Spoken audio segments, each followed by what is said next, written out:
All right, what's going on, y'all? We are back with episode 88 of the Black Sense Society podcast. I'm here with the usual suspects, Riddell, Lani, Ty, Miles, and Santo.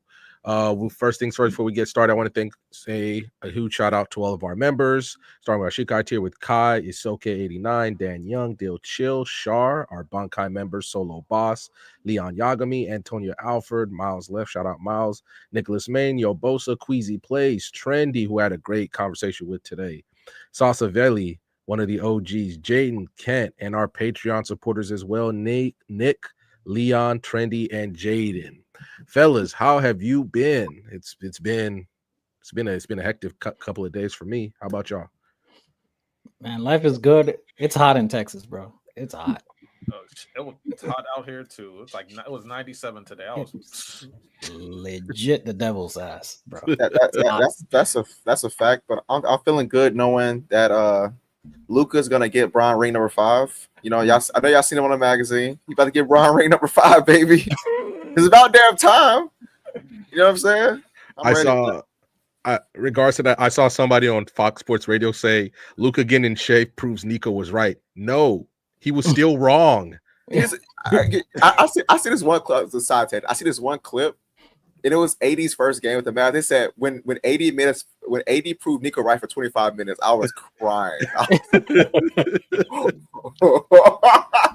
I'm like, bro, you were still wrong. Yeah. So it's just insane. I understand why he did it, but you don't trade a 25-year-old superstar.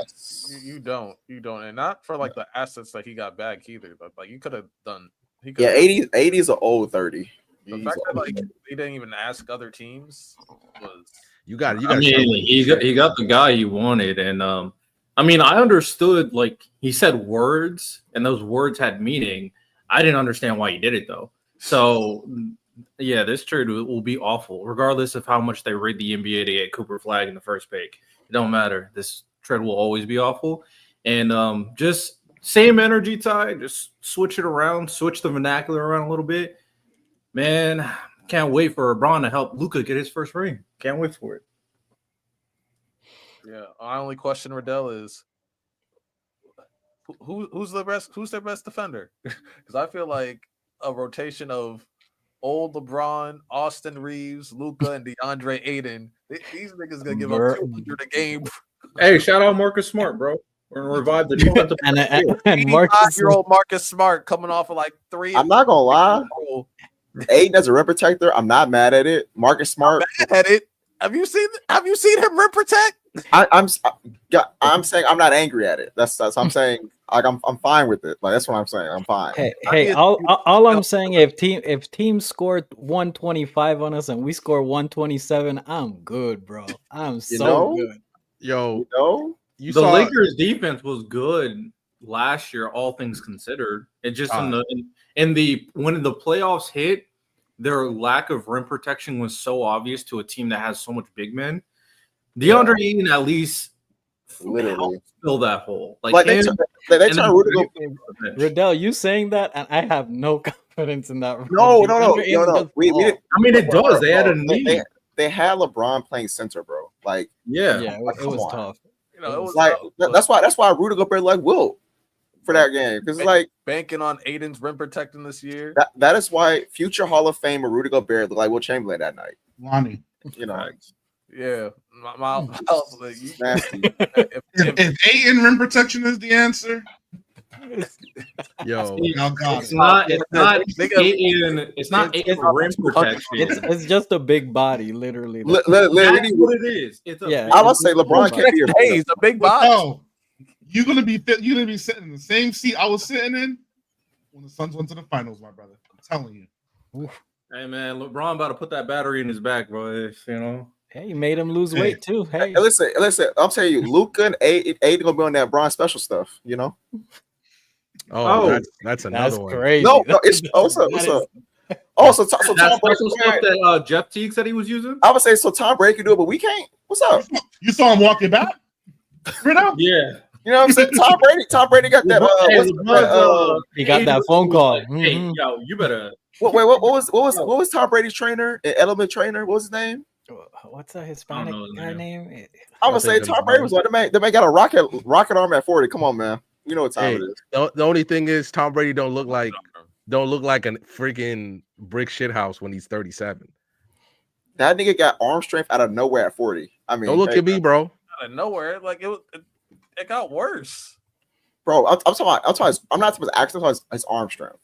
That Yeah, nigga started throwing bomb. Come on, man. like from like To be fair, he's been spending the majority of his of the second half of his career with the Patriots, dinking and dunking. And then 1 year with Brandon Cooks, he bombed it, and then he got to.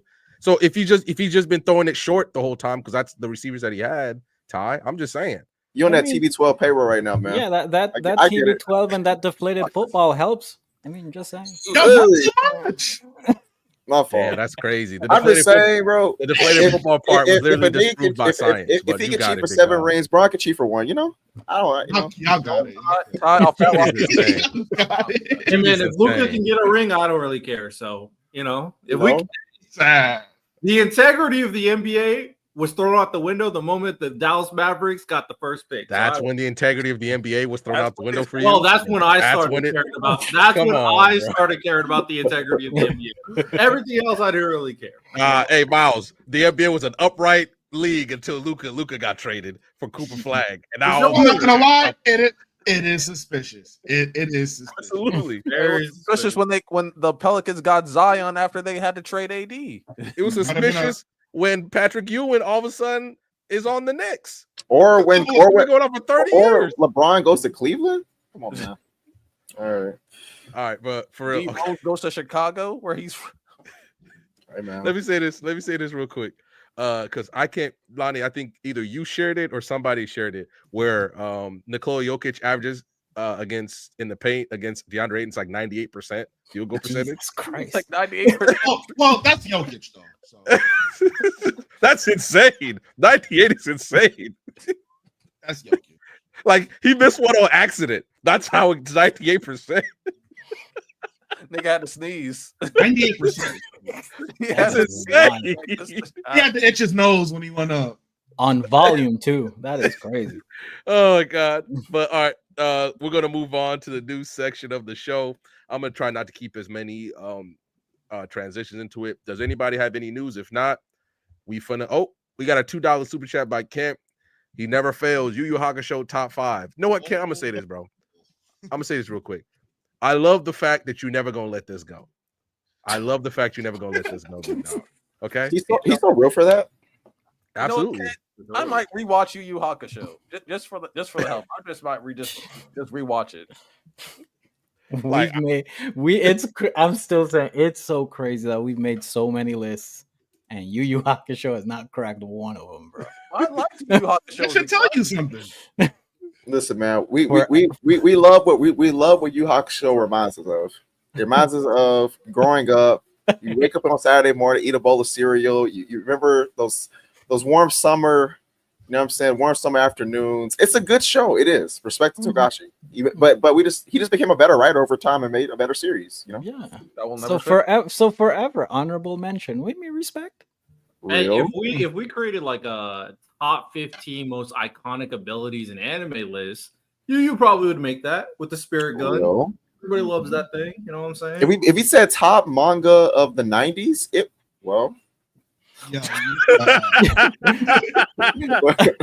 $2 super chat from Chen. That's From- the worst part. Hold on.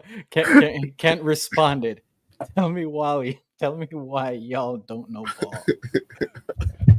The crazy part is, I don't know, man. I gotta look at that 90s list again. Just all right, Ty. The crazy part is, One Piece was literally out for 1 year of that decade, and you still gonna put it over Yu Yu Hakusho. yeah. That's insane. That's insane. Yu Yu Hakusho got no chance, bro. It has a golden theme though. If we ever do like a top 10 anime themes, It does have a very good. Yeah. very iconic. For me, if we're doing top 10 anime of the 90s, I think Hunter, One Piece, and Dragon Ball, that's 3 spots already. Now we got to figure out where. Now, I don't know, man. That 90 spot might be actually rough for him. Sailor Moon, 80s or 90s? That's 90s. You got Kenshin in the 90s. I'd take Sailor Moon over it. Is it Kenshin in the 90s? Same. Yes. Whoo! Bro got got sl- no Again, shot. my mouth is shut. I'm not saying slam anything. dunk as well. Bro got no shot, man.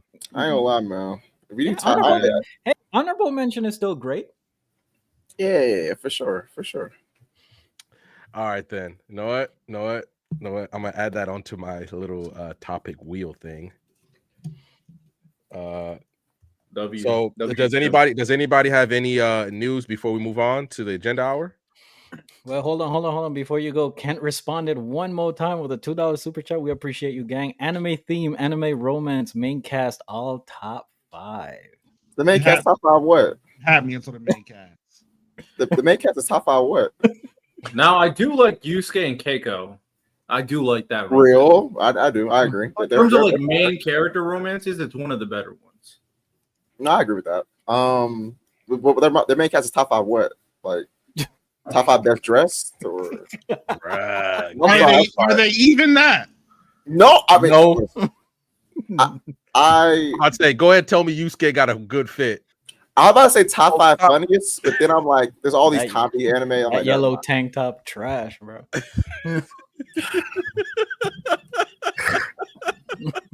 The Yo. demon form is kind of dope. Karen, I'm sorry. We ain't mean to start trashing you. It is a great show. You know, it has its place in history. But you wanted top 5. Top 5 is tough. maybe top 5 best vibe. Yeah, there's a lot. I'm being serious. Top 5 best vibe. How about Ty, top how 5 about tournament this? arcs? How many main casts do you actually think are better than Yu Yu Hakusho's? Bro. A lot. Bro, so many, bro. Like, bro, Full Metal. Hunter. First of all, Hunter is better. Like, they're better. Objectively. Full Metal, One Piece, Attack on Titan, Naruto. Naruto, Like, bro, like, come on, man. I'm not about to do this. No Did offense. Yu Yu Hakusho start the "I'm gonna hit you with a car and then you're gonna die" trope? Nah. So it's no. about the- Did it start that? Low key might be legendary for Truckcoon. I'm trying to that think is about true. like technically it's not an isekai, but Hold on, $2 super. Man, Kent, $2 only super chat. 3. Defend yourself. Only 3. Okay. Yo, low-key, I want to invite Kent up here so he can. No, hold on, no. We're taking over. Can't pull up, big dog. Pull up. I'm about to say because it's not even the best main cast Togashi ever wrote. So like now we have to. So that's already one spot gone. No offense. Gabe, pull up. yes, you did, by the way. Yes, you did. I like Bleach. I don't know. Like, Bro, me and Miles like Bleach. It's just that Bleach. I don't Bro, believe you. But when y'all start saying it's better than One Bleach. Piece, You cannot That's- convince me Ty likes Bleach. You You cannot know convince what's me Ty you know likes what's Bleach. funny about I know this? Miles Yeah. actually likes Bleach. this is actually funny about y'all. I literally in 2023, I said, I was like, bro, Bleach is kind of mid. A lot of my mutuals and people that watch me like, yo, they said read the manga. I said, you know what? I'll read the manga, and I finished it in like 2 weeks. No, I've been watching Gintama for 3 years, bro. If I like something, I'm gonna get through it. I've been watching Gintama for 3 years. I tried to read it. I couldn't read it. I couldn't watch. I tried to read Gintama. I couldn't read. I tried to watch. I couldn't watch. If I did not like Bleach, I would be on my 3rd year, chapter 200 still. Or you hate on Bleach a little bit, Ty. And you I definitely don't. like Aizen. You Bro, don't like Aizen. You can't tell me you like No. I hate when it's the funny thing about it is all my Bleach and Miles y'all actually agree with. Y'all just don't want to admit it. Y'all actually agree with them. I said I don't think Aizen is as good as some of these other books. We had a conversation with J-Rob. J-Rob agreed with me. Me and Miles said we think that One Piece was a better anime than Bleach. Y'all agreed. I'm so confused. What if we said that y'all disagree with? Actually, tell me that. It's not the things that we disagreed with, Ty. It's the energy behind it. What energy? You have malicious energy. I know, and he tries to pass it off as something No, positive. no, we know your I know intent. y'all are, bro. No, I know your heart. I said I in the know chat. your heart. I said in the chat a couple days ago. I'm like, bro, I'm One Piece. I want hit him with no participation trophies. No, listen, Joel Embiid should get the MVP. If it's better, it's better, and that's it. And then Lani even said, we said, was the fights better? Was the story better? He said no to both, but I'm picking Bleach anyway. I'm like, nigga, what are you doing? he literally said, he said, hold on. He literally stopped everybody. He said, I believe the One Piece anime is better than the Bleach anime. That could have been the end of the discussion. And then, but we're the haters for saying, then pick it. Like, if you, that's my thing, right? Ty, we all know, Chad. The vibes are off when it comes to What fire? The All right, vibes bro. are off. The vibes are All off. right, bro. It's just All the right, bro. All vibes right, then are you off. know what? We're gonna dead it for a second. Kent is up here. Kent. First things first, everybody's gonna be quiet. We're gonna let Kent get it off because we just straight slandered his favorite show for almost 10 minutes before we all of a sudden we got this is a bleach talk.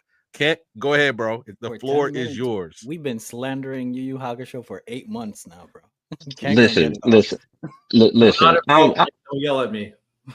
I'm first and foremost, okay. I'm gonna start the show off like I always start off with respect. Y'all know I love the show. Been following all the way since the PC anime days. It's no hate. It's no yelling at anybody. Like I know what it is being on the BSS platform, the greatest anime podcast on YouTube. That's right, I said it. Um, Mm. you know what I mean? I'm one of the people, and this is just how I break it down for me personally. I know everybody has their own criteria. I count myself as Gen 1 anime lover. For me, Gen 1 is anyone born, I say 85 to around 92, because that's kind of right around after those years is when anime kind of came around for a lot of people. So I count myself as Gen 1. And I know a lot of Gen 1 anime lovers is either, to Ty's point, it's either Dragon Ball Z. For a lot of the females, is Inuyasha, and then for any and everybody else, you have your Sailor Moon people. You have your Samurai Champloo, you have your Cowboy Bebop. I just happen to be part of the group that's the Yu Yu Hakusho fan group. So it's like it's no biggie, you know what I mean? But it's like I get where the platform is, but I'm just part of that group of Yu Yu Hakusho fans where I will not allow Yu Yu Hakusho to just be swept under the rug. Like I will not allow Yu Yu Hakusho to just be forgotten about and dismissed like it didn't introduce us to. And this is one of the only times where like I will say it's the best as far as anything in the series. I will not allow Yu Yu Hakusho, which has the best shonen romance with Yusuke and Keiko, to just be overlooked like it's. When y'all did the anime, when y'all did the shonen romances, and when it came to Yusuke and Keiko, and everybody was like, I guess we can put it in A. Yeah, that's fine. I was like, you guess you can put it in A. I'm like, come on, man. Like, it's like, all right, like I get it, guys, but look, I understand. I still love the show. It's not gonna stop me from loving the show. But if you remove my window and you remove Miles's window, you'll see who is sitting right there in the middle of the whole entire background graphic. And that's just all I got to say. You know what I mean? But you know what I mean? But Mm. just personally, but like I said, man, I love the show, and I had the opportunity to go to MomoCon and enjoy that. And I will say just this one thing, I do think that the consensus underground of like really what I like I said, Gen 1 anime lovers, it's a lot of love and respect for Yu Yu Hakusho on a lot of our list where we have it higher than most of the generations after us do. I just think we aren't allowed about it. The way I equate it, and I'm just fortunate enough to be a fan of greatness, I guess. The way I look at the fandom for Yu Yu Hakusho is the same way I look at the fandom for Tim Duncan. Tim Duncan is, to me, Yu Yu Hakusho is the Tim Duncan of the anime world. Whereas, like, when people bring up Tim Duncan, it's always, I mean, yeah, it was Tim Duncan, but I mean, I guess I like Dirk, or I guess I like KG. But it's like, all right, I know why you like those guys, but let's kind of But stick to the truth no here. one's picking KG or Dirk over Duncan. Now there's some people take La- KG Oh, over that's Duncan. Lonnie, Lonnie, Lonnie. There's a lot of people See, take there's a do lot of you, people take KG over Duncan. Shit. Yeah, a Lonnie, lot do of you people see? were talking about that on Player's Choice, actually. Nigga, I might take KG over Duncan. Lonnie, do you see how quickly people speak up just that fast? And this is coming from somebody, like I said, I don't really care about exposing my age or nothing like that.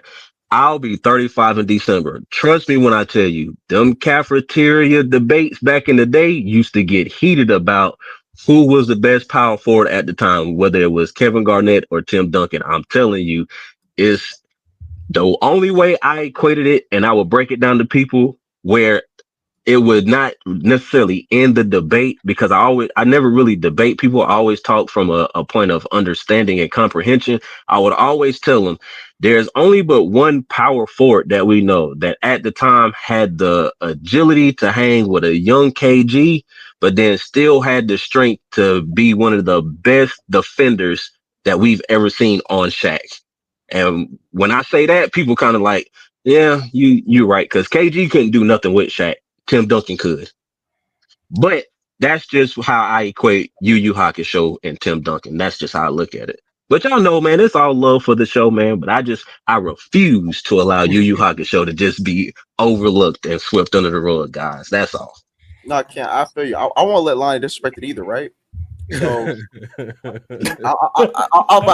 do want to ask you a question. When you say like shonen romance, are you talking about battle shonen romance? Because like there are just like shonens that are just pure romance stories. Yeah, and yeah. Oh, I apologize. I didn't mean to cut you off, but I think I was talking with, I believe it was one open dojo. I think it was Miles. Y'all can correct me if I'm wrong. I think I was talking with Miles about it. Shows that are predominantly romance, of course, the battle shonens have no chance of standing up with them, because those mangas and those animes, they are based around and centered around the storyline of that romance. You know what I mean? But as far as like having a romance within the action of the manga and the anime, Keiko and Yusuke, to me, hands down, is the best one as far as the battle shonen. So yeah, so when it's not a romance, isn't the main genre, one of the main genres. So for example, I would also probably not include like Inuyasha and Dandadan, because those romances are those, even though it's action, it's an action romance. But you're talking about series that are action series, but subplots of romance, like Naruto. Yeah, sort of like that, because even with Inuyasha, and I think a lot of us up here who have seen a bunch of anime and even watched Inuyasha itself, we can all agree like Inuyasha is one of the first animes where the action brought the boys in, but a lot of women absolutely love Inuyasha outside of like Sailor Moon. I ain't gonna cap. I was there for the drama. I ain't gonna lie. See what I mean? I was there for the drama, baby. Kikyo? Hey, man. I was there for the drama. I used to say up at 4, like I wonder how Inuyasha can get away with cheating this week, because he's a cheat on her all the time, bro. I couldn't believe it. What I've learned and what I've come to find out in year 2025, Ty, all it takes is a couple of demon fox ears and a nice robe, and you pretty much you can pretty much get away with anything nowadays. Yeah, but that's just where I'm at with it, man. And the main cast thing that I was trying to point out, to me, when I go back and I look at it, number one, the whole dark emu guy that acts like he doesn't want to be around anybody, but ultimately he flourishes in a group setting. I kind of can attribute that to EA, and then the minions that come afterwards. And yes, I did say the minions. I'm talking about your Sasuke's and whoever else you want to include in that group. But I do think inherently, and I do need to go back and read up on a lot of the mangas that came out beforehand. But as far as like published and syndicated anime, I do think Yu Yu Hakusho is the first one that kind of really linked itself and influenced the genre of power of friendship, because that's essentially what Yusuke was. Really, they really wanted for Yusuke to unlock his full potential was for him to just accept and admit, like, hey man, like, we know you kind of had it rough, mom being alcoholic, dad, we not really sure where he was at, principal was always supporting you, but the main I guess he was the guidance counselor or the teacher, whatever he called himself being, was always on your case, always on your back. But like, bro, just admit it, you love Keiko, you got you a good girl, Tuobara clearly is your best friend. Like, just admit, man, that you got good people and that you care about them.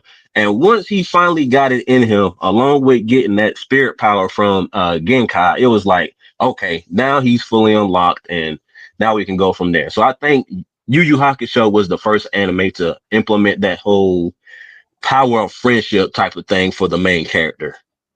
For me, anyway. Mm. All right, big dog. I feel you. Yeah, no, that's why I keep telling you, can't stand 10 toes down on Yu Yu Hakusho because you're the only person I know who really stands 10 toes down for something like this, especially for Yu Yu Hakusho. So I respect that, big dog. I really respect that. Yes, sir, man. Like I said, man, I respect the show. Been here since the PC anime days, man. Love the pod. Never gonna stop loving the pod. You be an idiot not to love. I repeat it again. The number one anime podcast on the planet. Cool. Solar system, if the aliens happen to find this anytime soon. But you know what I mean? But yeah, man. But I'll let y'all boys get to it, man. I appreciate y'all time, man. And whenever the next open dojo pops up, I'll be there to spread some more Yu Yu Hakusho propaganda. Real. Yeah, Real. I respect it. I respect it. All right, Kent. Salute, man. Thank you for coming up, big dog. Yes, sir. Oh, and also Wimby top 5 season uploading Riddell. You should be scared. Hey, man, he went Yeah, in Cook, I'm with you. Cook. Real. Now, you better have a top 5 season. Darlin Wemby's coming. He was averaging 24, 11, and 3.5 blocks before the blood clots. I think a lot of people are overlooking and underrating the fact that a year 2 player was literally. I don't think anybody underrates Wemby, bro. I'm not gonna lie. Yeah. I think everybody Wemby, thinks he's one of the better players. People are saying he has GOAT potential. People are saying he's the best defensive player in basketball right now. People are already putting him Riddell. in. There's nobody's underrating Wemby. No. Riddell. Wemby is narrative for being a rookie and blood clots away from being the first NBA player in history to start off his rookie season and then his second season winning back-to-back defensive player of the year. And people still look at the Spurs like, oh, well, maybe they can make the play-in. Okay. Yeah, maybe they can make Okay. the play-in. I still that. Hey, Wemby's. Hey, man. I think that team is pretty good. So we'll see what he does. Maybe make the play-in with the best defensive player and the best vertical spacer with one of the fastest point guards and a more well-rounded team. Okay, I get you though, Riddell. Fox praise. We out. Hey, man, you can find me when the season starts. Everybody can't be LeBron, man. Everybody can't. Oh yeah, all the way to the playoffs like that. Okay, okay. Luka better be. Ooh. Them DeAndre 8 minutes. I don't want to see no all right, Kent. We appreciate you, bro. I want to see no out of safe crap this year, man. All right. So let's move on. So we're gonna move on to agenda hour. We got I got a wheel of topics that I want to touch. I don't think we'll be able to touch all of them. So we got 4 anime topics and 2 current topics. But if anybody has their topics on hand, go ahead and drop them right now, and we'll get started. I mean, I had my list because I come with the list every week. Go ahead, big dog. Last episode, the latest episode, Togepi. If you saw it, I think Miles and Santo saw it. My God, so good, so good. One of the GOAT manipulators has been born. So I was like, let me make another manipulators list. Real quick. Random, you're in California, right? Mm-hmm. You know there's a tsunami watch in California right now, bro.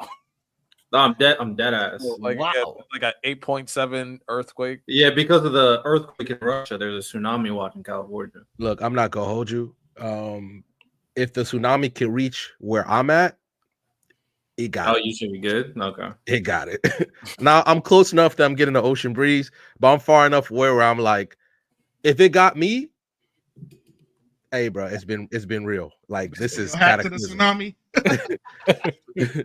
Like that's it, bro. I got a skateboard. No, I got a snowboard around here somewhere. I'll surf that motherfucker. I don't care. That's insane, bro. I can't have that. Also, real quick before you start, Lani. All I guess I'll say this: condolences to everybody who got in a mass shooting yesterday in New York.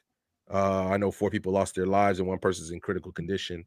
So I think we should always just kind of highlight those because that's a tragedy, but at least hopefully sending good vibes to those people because that's insane. He just walked up in there and just started shooting people. Prayers up, man. And prayers up, man, for real. All right, man. Let's do it. Let's do it, Lani. So first name up for top manipulators in anime is Makima. How many? Is it 7, 8? 8. 8. I'm gonna say like She got me 4, 3, 4, High. Yeah, she's high. 3 or 4. She like top 4. Wait, hold on. Are we talking like manipulated as far as like how good they are manipulated, or like how like evil it was, or both, or just? I would probably say both, like the accumulation of. I put her like 3 or 2. I think 3 sounds good. Yeah, because she manipulated more than they did. She manipulated everyone. She turned into like her devil. Like she manipulated Aki, all of them. The whole organization, damn near. Are we considering like their abilities to help them manipulate people? Because she was a choice devil, control devil, control devil. So that that helps you manipulate people. So no, but she was doing it before them though. Before she, but I'll say 3 or 4. Which I'm good with either. I'm 3, 4, 2. So that's what I mean. You know what? Let's go 3. I think the top. And we got 8, right? Be locked. Yeah. 8. Yeah. Gotcha. 3. All right. Next one up, Light. He's pretty high. Think so? I think so. I think I go 5. Let me think. Okay, let me think about this. I think he's lower than Makima. No, he's lower than Makima. Lower than Makima. I want to leave like a space right behind Makima, so that's why I would say 5. But he's good. I'm cool with 5. Yeah, I'm cool with 5. Right, we're gonna lock in 5. All right. Next one up, Aizen. Oh boy. One of the best plot twist manipulation things we've seen in anime. Oh boy. Yeah. I would say 4. I'm good with 4. We said Makima is 3. Makima is 3. Yeah. And I personally have Makima over Aizen. Yeah, that's what I said 4. Manipulate all of Soul Society. Manipulated all of the Espada. Yeah, I think He manipulated Yuha. Bro. Are you talking when he did when he thought he killed Ichigo, but he talked that part? Yeah. And he also convinced him not to kill him because Yuha could have, but he didn't. I'll go 4. Like there's one name that I feel like we all understand should be up here, and then there's another name he might say. I'm cool with 4. I could argue 2, but I'm cool with 4.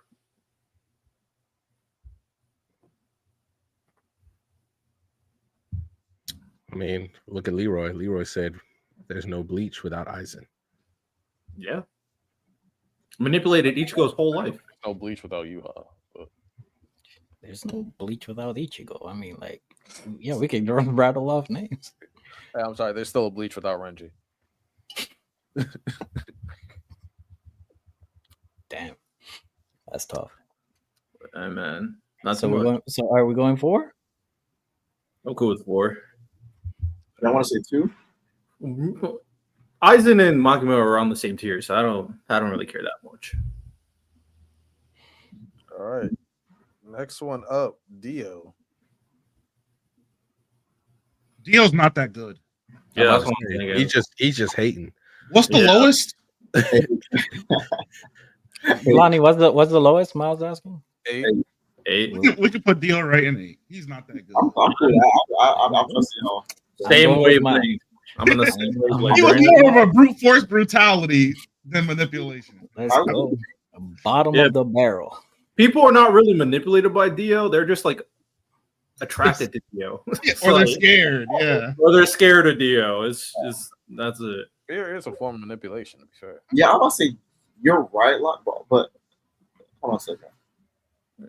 Because are you manipulating me? Because I mean, technically, but it's like you have a gun to my head. It's like I'm gonna do what you say, but it's like you know what I'm saying. It's not like a Yeah, And that's where I'm at. Yeah, I'm with you too. Yeah. Now, talking Kira, different story. Oh my god. Yes, it manipulates the handle or control typically in a skillful manner. I guess it takes more skill to not have a gun and get me to do something than have a gun in my head. That's true. All right. Next one up, Naraka. I just want Naraku. Yeah. Come on, big dog. I feel like he's in that Aizen Makima tier. I agree. So we have 3, 4. Kikyo was ready to put Inuyasha on a t-shirt, big dog. So what would that be? 6 or 2? 6 or 2. Probably not 2. It's not 2. So It's 6. I'd say 6. I'm cool with 6. Like, okay, I'm gonna throw the name out. How confident were you going to say Johan? He has to say Johan. He might not say Johan. I think he has to say Johan, Doflamingo, and maybe Griffith. You know, no, he's gonna say 2 of the 3. He's not gonna say all 3. You know what name he could say? He could say Emu. He say Emu. He might say Frieza because Frieza's not like the typical, but like just from like a power perspective like Dio. People listen to him because they're terrified. Mm-hmm. And I feel like Lani would do something like that. Lani or Emu. I don't think Lani would say Emu. Frieza or Emu. I don't know. Maybe I'm wrong. Maybe he could say Black Zetsu. If he's he could. Oh shit! Yeah. Hey man. What's the next name, bro? What's the next name? Oh, so Naraku was at 6. Yes. Yeah. All right. Next one up, Dofi. Okay. That's 2, right? 7. I like. I thought 7 was taken. My bad. I thought 7 was taken. The spots that are open are 1, 2, and 7. Okay. 7. I think Doflamingo is kind of like I'm going with 7. I guess only because I don't think he's better than anybody in front of him. Yeah, as good as he is. I'm with you. I do think his manipulation is more sinister. Like him controlling bodies, like that to me is like it's more evil. I think. For sure. Oh yeah. He also had the power to overwhelm everybody there as well. No one really could compete with him. Make you forget your family, your life. Like that's part of that. So I think I think his is arguably the most evil. He manipulated the elders too. Yeah. True. It was a weird. I'm thinking back on him. Like, I wonder why they kind of capitulated to Doflamingo. But conversation a different day. I'm cool with 7. So if we're going 7, that means we're leaving spot 1 and spot 2 open. Yeah, now we put Emu and Frieza, man. And you do have a point. I have a feeling that more than likely Lonnie's gonna have a bum in one of the last. He has a troll. Like that's been his thing. Next one up, Shizuku. Who? From Tokubi's Original Sin. Oh, I've never seen it. So okay, I'm waiting for episode 6. I want to put her 7. Damn. Yeah. I mean 2. She has to be 2. She has to be 2, yeah, unfortunately. But I mean she's a manipulator. She's a baby Johan, to be honest. She is a baby Johan. So easy to manipulate, y'all. Anyway. Oh yeah, we left 1 open. Fuck. Yeah. BSF, why do you keep doing this, big dog? Because I'm the goat manipulator. You a big dog today. I'm spamming that motherfucker right now. Spamming the soundboard. Big dog soundboard. So I really did hold them. All right, so the list goes 8 Dio, 7 Delphi, 6 Naraku, 5 Light, Aizen at 4, Makima at 3, Shizuku at 2, and Mr. Talk No Jutsu himself, Naruto, the #1 manipulator. I'm not mad at that. He do be actually, yeah. If we, you know what? If you think I'm not mad at it either, that boy be spitting. Hey, he be spitting. If the Rasengan don't work, if the clones don't work, if summoning don't work, if Sage Mode don't work, sit down on this chair, my brother. Let's talk. Yep. We gonna talk through it. Let me talk to you right quick. Naruto might be the best promo main character in anime, or at the very least in shonen. So I do. I would say that he did convince the guy that experienced genocide to let go. That takes a lot. That's a lot of skill. He convinced him to give him his village back. You know? No, not a bad list. Not a bad list. Established world peace. How many main characters actually do that, and lives to the end of the series? A lot of them, okay. Nah. Hey man, nah. I mean, Deku low-key did. Nah. All right, bro. Ty, you see? No, I agree. Exactly. I agree. I mean, he obviously did. Like he did. That's like if there's a war arc and then the MCU stop it, then that's literally bringing peace. But you know, nah. Real man. Random swore he cooked with that, and Ty hit him with sure. No, I was agreeing with Random. Yeah. I'm with Naruto, man. Wow, that's insane. All right then. Salute. All right then. So we're gonna move on to my. Does anybody else have anything? If not, we're gonna move on to my little wheel. I don't have anything, but I will say this. Just saying, maybe we will talk about it, maybe we won't. But I'll put this on the table so I understand what I've seen. I've already said I've seen Superman on this podcast, right? Seen the new Superman movie. I have too. Great movie. Really liked it. My favorite Superman movie. Just recently watched Fantastic Four. Really liked Fantastic Four. I thought it was a great movie as well. And Sue Storm, MVP of the movie. She cooked crazy. I also. How many times she's cooking? Let me stop.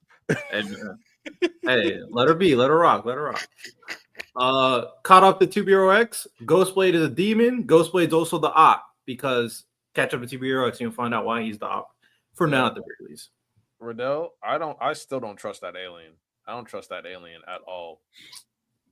I don't know, man. I'm with the alien. The alien hasn't shown me any reason to doubt. Well, it's weird that they have an alien in 2BRX in the first place. Let's establish that. That was just you're talking about Big Johnny?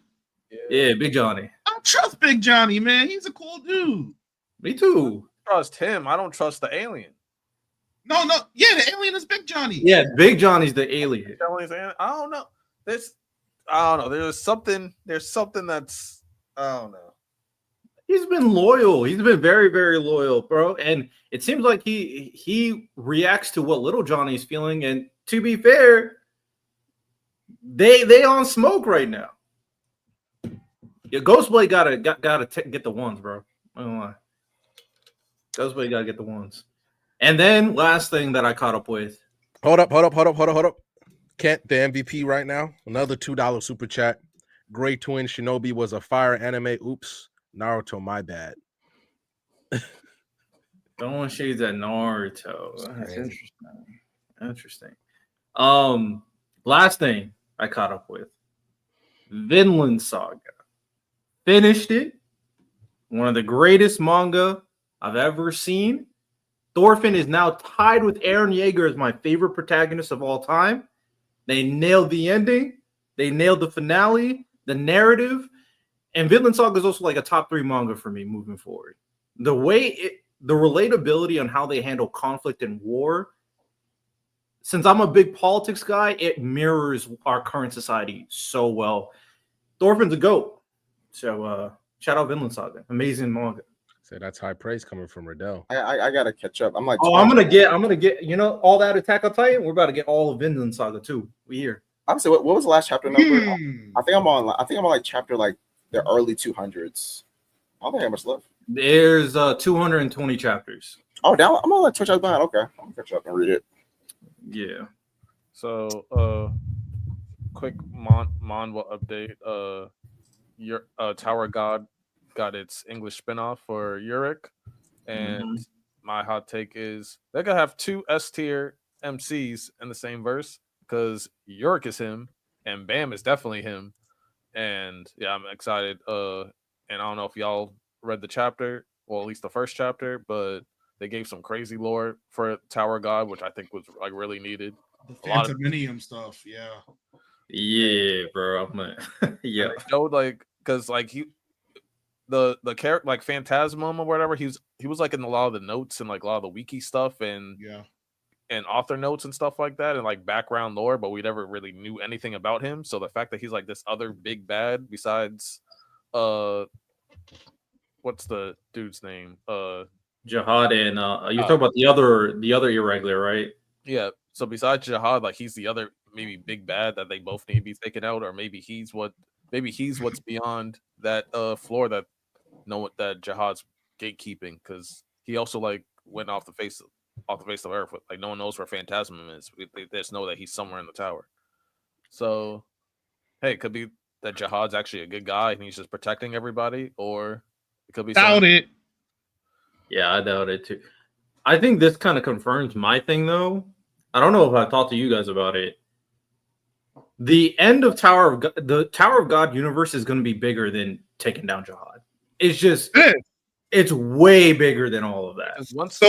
Once they do it, they still have to reach that next floor. Like I spoiled myself in the wiki. You know, I told y'all I always spoil myself. Mm-hmm. This is like the first story in this whole verse that's gonna exist. Like all of the stuff that Phantominium is doing extends beyond what we see in the tower. It's like a whole universe type of thing. So I'm hyped. That sounds fire. I can't wait for y'all to catch up. Tower of God, amazing. And also, Ordeal cooked again. We got to actually see what their god looks like. Was a black man with clean fit. So I was feeling that. And then also they dropped the 9 tails with a gold grill. Yo, you gotta love it. You gotta love it. That's too much. Let me stop. No, I'm gonna let you cook. I'm gonna let you. Dropped a picture in the Discord. You got some gold fangs. I'm like, okay. We love gold fangs. All right then. So we're gonna move on to my little circle of topics that we got over here. Remember, 4 of them are anime topics, and 2 of them are current event topics. All right. So I'm gonna spin the wheel. Let's get it going. Let's get it cracking.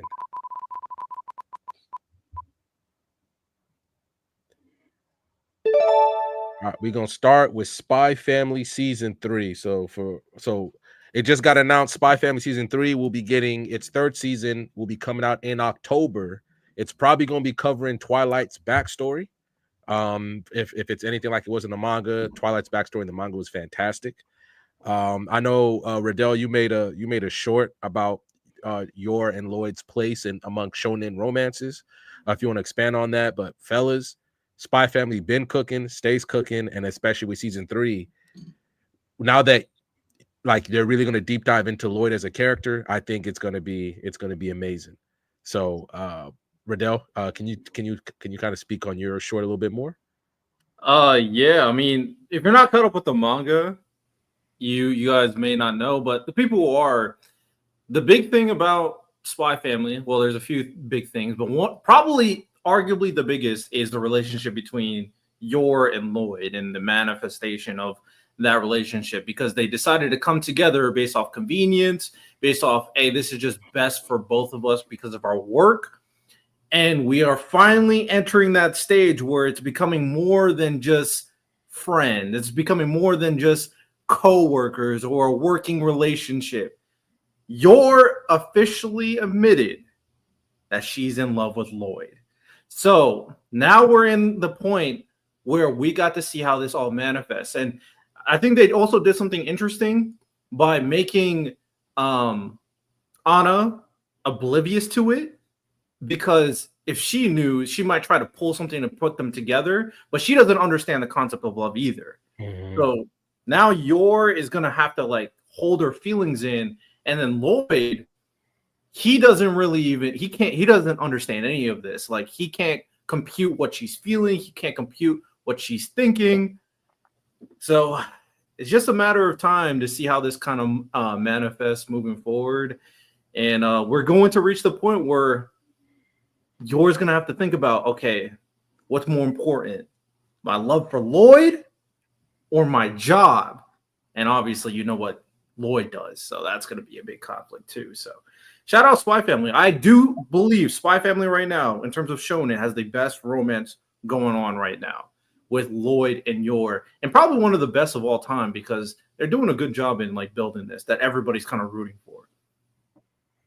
So what I will say is the way I think the way they're going to culminate it is because we've never truly we've seen them, but when everything's on the line, where Lloyd and Yor have to scrap, I think that's when it's going to be finally cemented. Because I think we just need that. Even though Yor is stronger, we know that Yor is stronger, but I think Lloyd can just kind of maybe outsmart her to get the dub. And also, we get a lot of Yor focused chapters because if there's one thing one demerit about Spy Family was the fact that Yor was not getting a lot of love.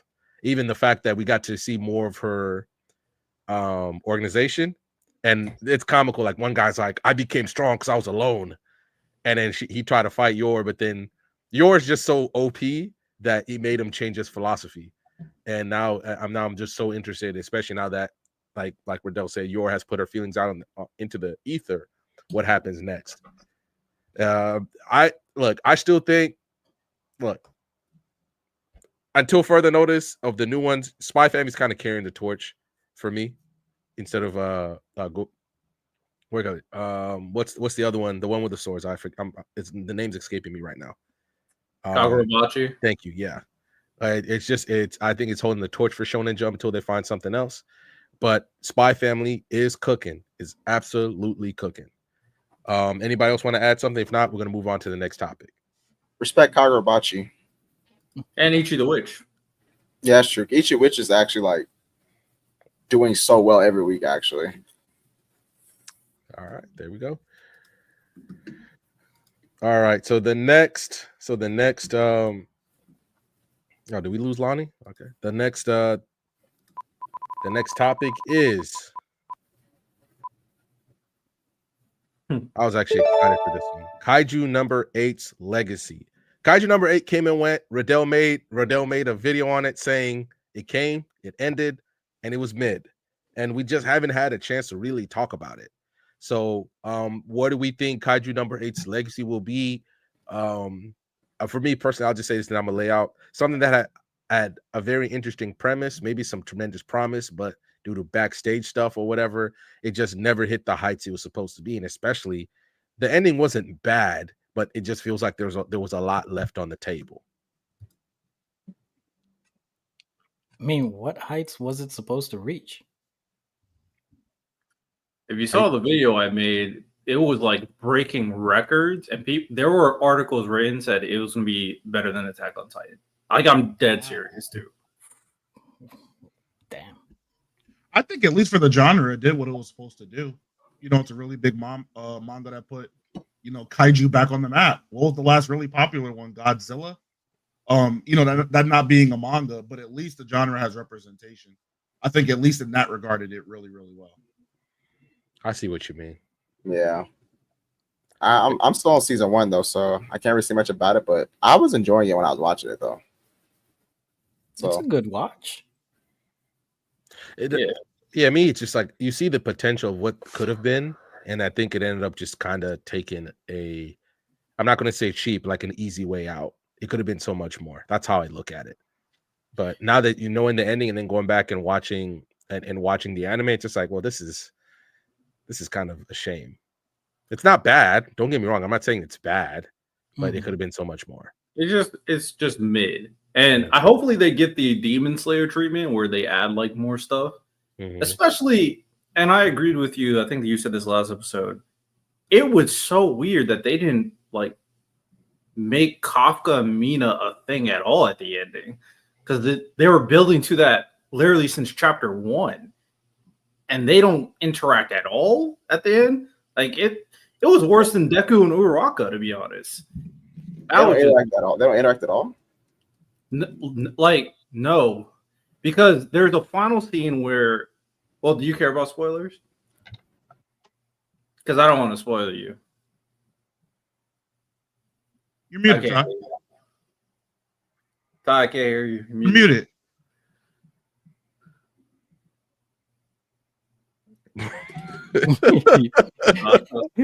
He's cooked. He's cooked, man. Now you're muted in the thing. You muted yourself on. Yeah, you muted yourself on StreamYard now. There you Oh, what go. about now? There you You're go. good. Oh, knowing that they don't talk is I'll just leave it at that. But dang, It always Yeah. felt like I kept waiting for them to have. They had the conversation where you could tell they reconciled in terms of their original conflict. But I'm like, all right, then. So, is there anything else that's going to happen? Is there anything else that's going to happen? Is there anything else that's going to happen? And then it's just like the author's just like, I just want to end the. I just want to end the series, so he just never touched it. So it's just kind of weird how it ended, like their interaction. You would assume. I would assume that they were more than likely going to do it over like kids. Like these are grown adults. They're both over 20.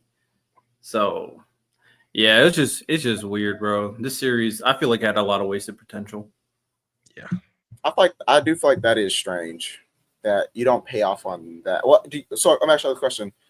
Were there like a lot of romantic implications between them, or just more so like that's like a interpretation? Do you think like there are actual scenes that suggested they were going to get together? Like, okay, so for instance, Like, so do they have any romantic scenes?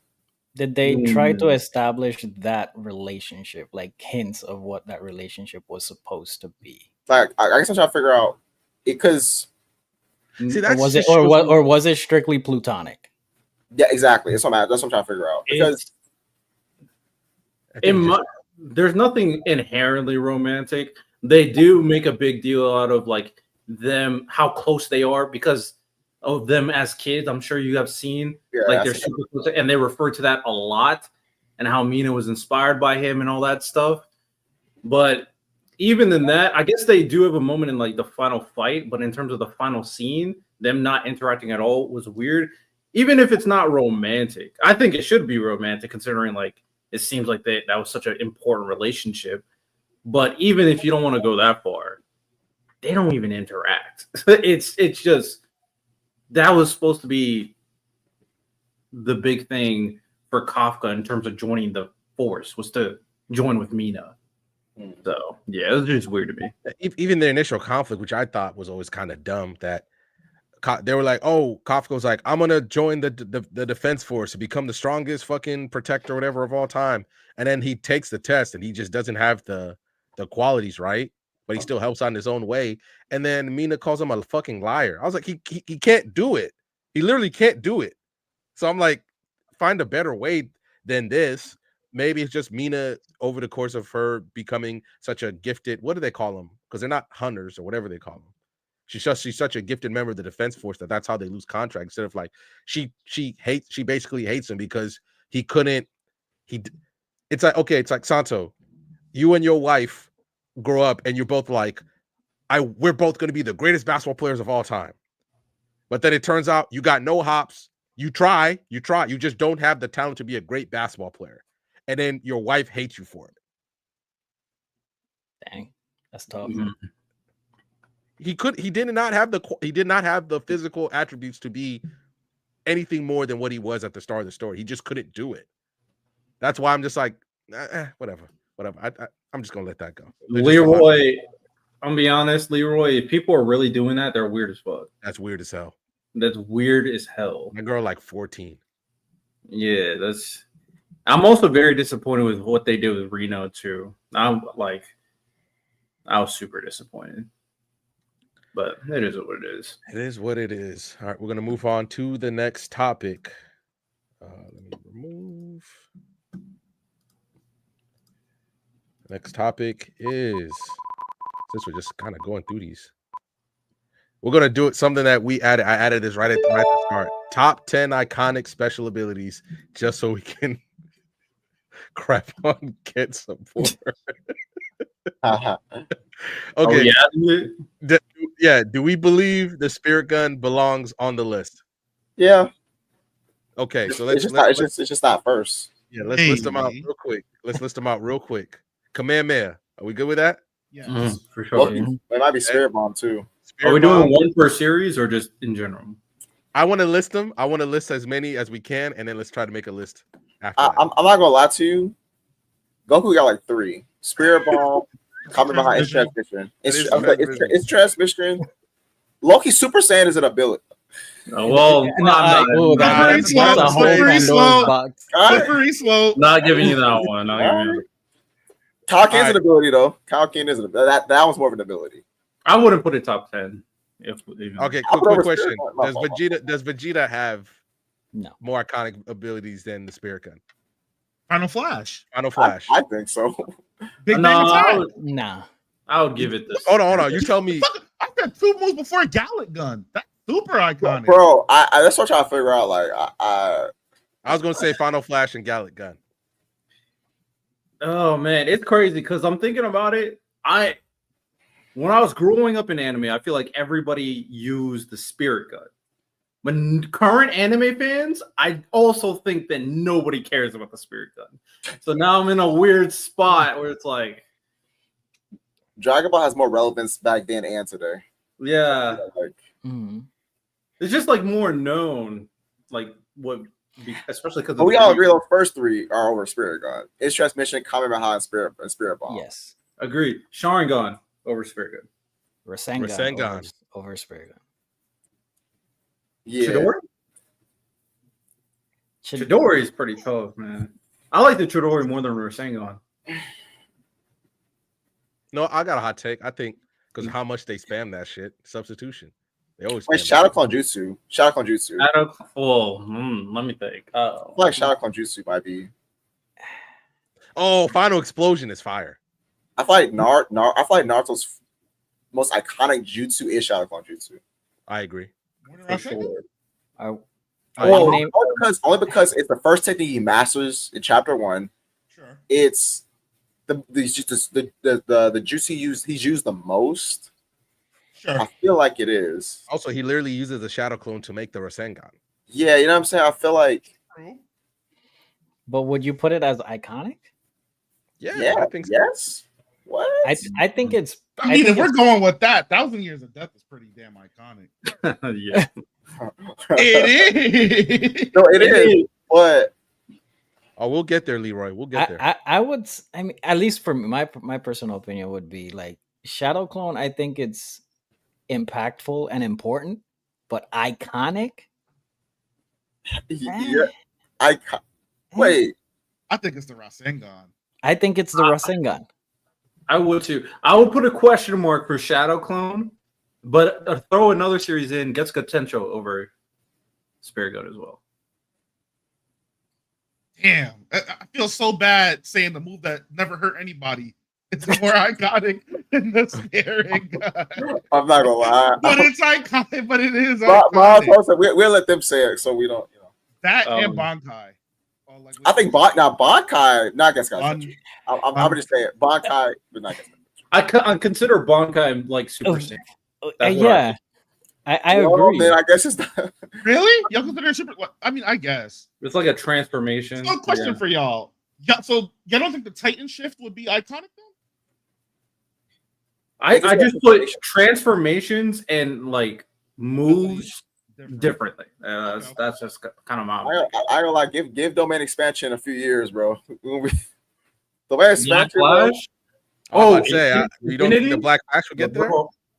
Oh, the Infinity is actually like low key. It's probably over Spirit Gun, but I still give it a few more years. It'll get there. Yeah, Gojo. Yeah. Are we saying anything? Are we saying anything off of One Piece? Me personally, no. I agree. Me neither. I think I had this debate with somebody before, actually.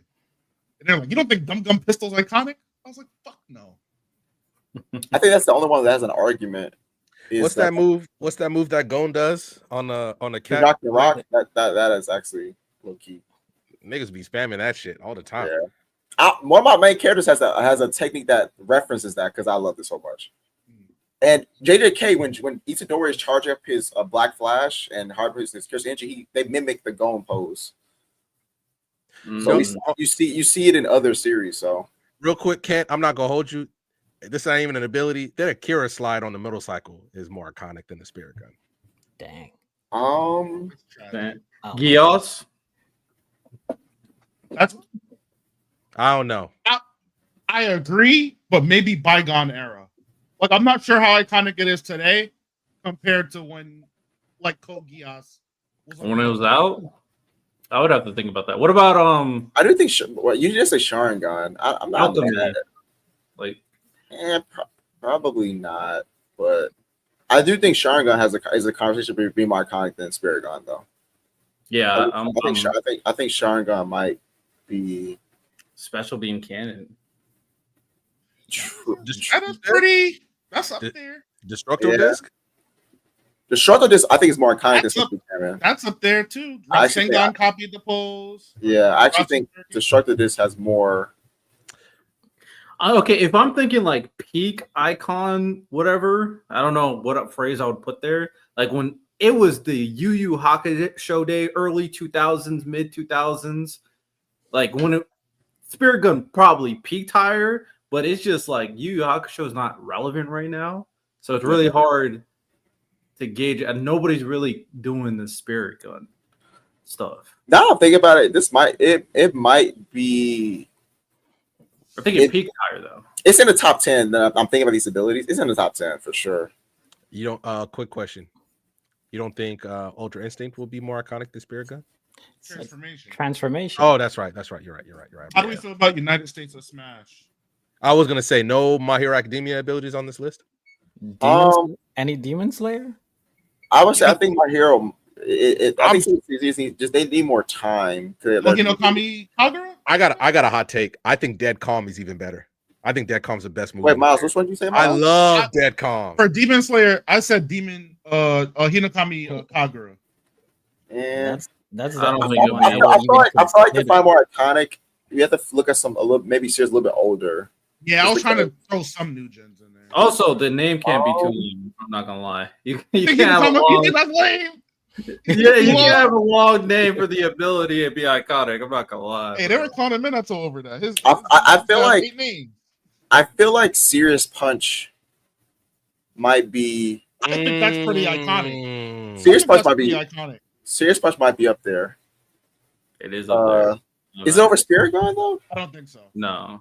I don't think so. All right, then. I thought it'd be in the top 15, maybe. Would you say Dio the World? The World? Wait. It was a pop culture kind of thing, but damn, I don't know how seriously it's respected. I was gonna say Fusion Dance, but y'all probably said Transformation. Yeah, that would be Transformation. Even though they say it's a technique, but I feel like Fusion would be up there. Oh, what about what is it called? White Scar from Inuyasha? Wind Scar. Wind Scar. I guess that tells you it's not. I guess. Yeah. Dang, another list that you did not make it on. Hold on. One last one. One last Dragon Ball one. Dragon Ball calls it the Burning Slash, the move that Trunks does to kill Frieza. I thought it was called Burning Attack. They call it Burning Slash in the video game. In the video game, they call it Burning Slash because he does a burning attack. The person jumps up and then the burning attack is the Ki Blast. Yeah, it's the one where he does all those like Naruto hand signals and then that does the beam. That's burning attack. And then the Burning Slash is the when he slices the dudes up and then hits him with a Ki Blast at the end. Low key, hear me out, y'all. Maharaga is low key iconic as an ability. Like him, like summoning Maharaga, 10 Shadows is low key iconic. I'm just saying for this him specifically. Yeah, yes, him specifically.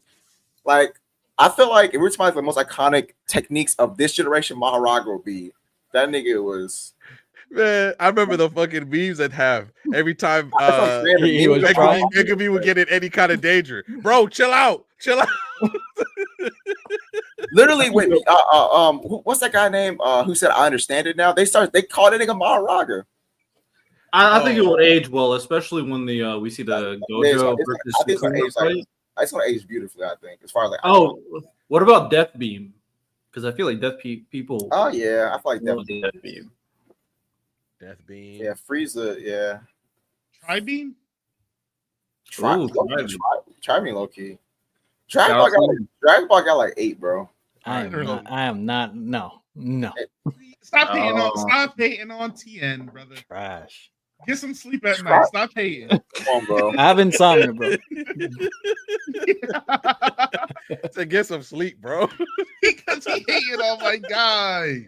I'm gonna say All right. two lucky All right, Lucky let's guy. make a list real quick. I wanna keep it to one per series, so you're gonna have to decide real quick. But Okay. I think Kamehameha, right, for Dragon Ball. Yeah, why? Yeah, Yeah. That's Kamehameha, Bankai, Mhm. yeah. Rasengan. Wait, is for that Naruto. the transformation, Bankai? Or are we doing? I thought y'all said Bankai. Getsuga. No, gets Well, gets I a said I would say Getsuga Tensho. I think that's fine. Getsuga but Tensho, then? Getsuga at 2? I would just. Oh, are we ranking them or Oh, just saying? No, we're Just just naming. We're just naming. We're Okay, just naming. okay, Not okay, ranking. Yeah. Getsuga Tensho. Mhm. So that's 2. Rasengan for Naruto. I personally would say Sharingan, but I'm cool. Sharingan or Rasengan. I'd go I have Rasengan. one more to throw in real quick. Okay. Is Ash Ketchum, is Pikachu's Thunderbolt not iconic? No, Oh, yeah. Okay. That has to be. All right. So are we going Rasengan or Sharingan? It does. It don't matter. They're both better. It don't matter. I think. Yeah, I'm fine with either. All right then. So then Thunderbolt by Pikachu. Mhm. All right. What about Light's Death Note? It's not really. It's It's like if we had an iconic items, I'd put it there. Yeah. Like Death Note, Pokeball, the Millennium pieces. Yeah. Millennium Shield. Yeah. Fair. Okay. So the Gon attack. I always forget what it's called.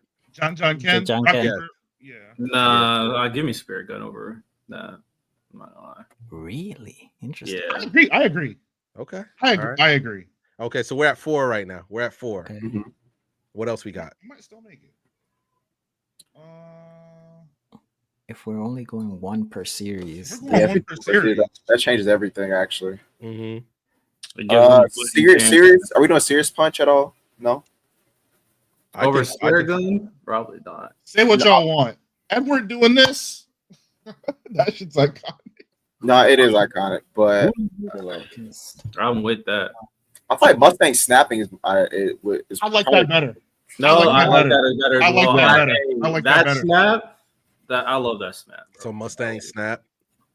Is over Spirit Gun though? Is probably not. So Bro, are we making a list of 10? Or Yeah, are we trying to exclude Just Spirit a Gun? run of 10. I'm trying to see if we can name 10 that we agree with before we get to Spirit Gun. If not, the Spirit Gun's in there. Okay, got you. So we're at 4 right now that we can agree with. 4. Revenge counter, or not, or just full counter. Full counter. Full counter. I'm about to say I don't know that, so no. I like. I would. If we're gonna do, I think the full sun from Escanor. I like that more than full counter. I like it more, but I would say full counter is probably more iconic. Like it's more known. Okay. Escanor is just a badass. Everything he does is like just fire. Dang, one for every series. Yeah, Yu Yu Hakusho might make it.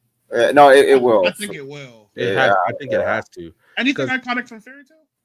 I was literally just looking at it. Yeah. Well, yeah. Whatever his fire breathing stuff is. You don't know the name, Riddell. Dragon is Dragon Roar or something like that. Dragon Roar. That's crazy.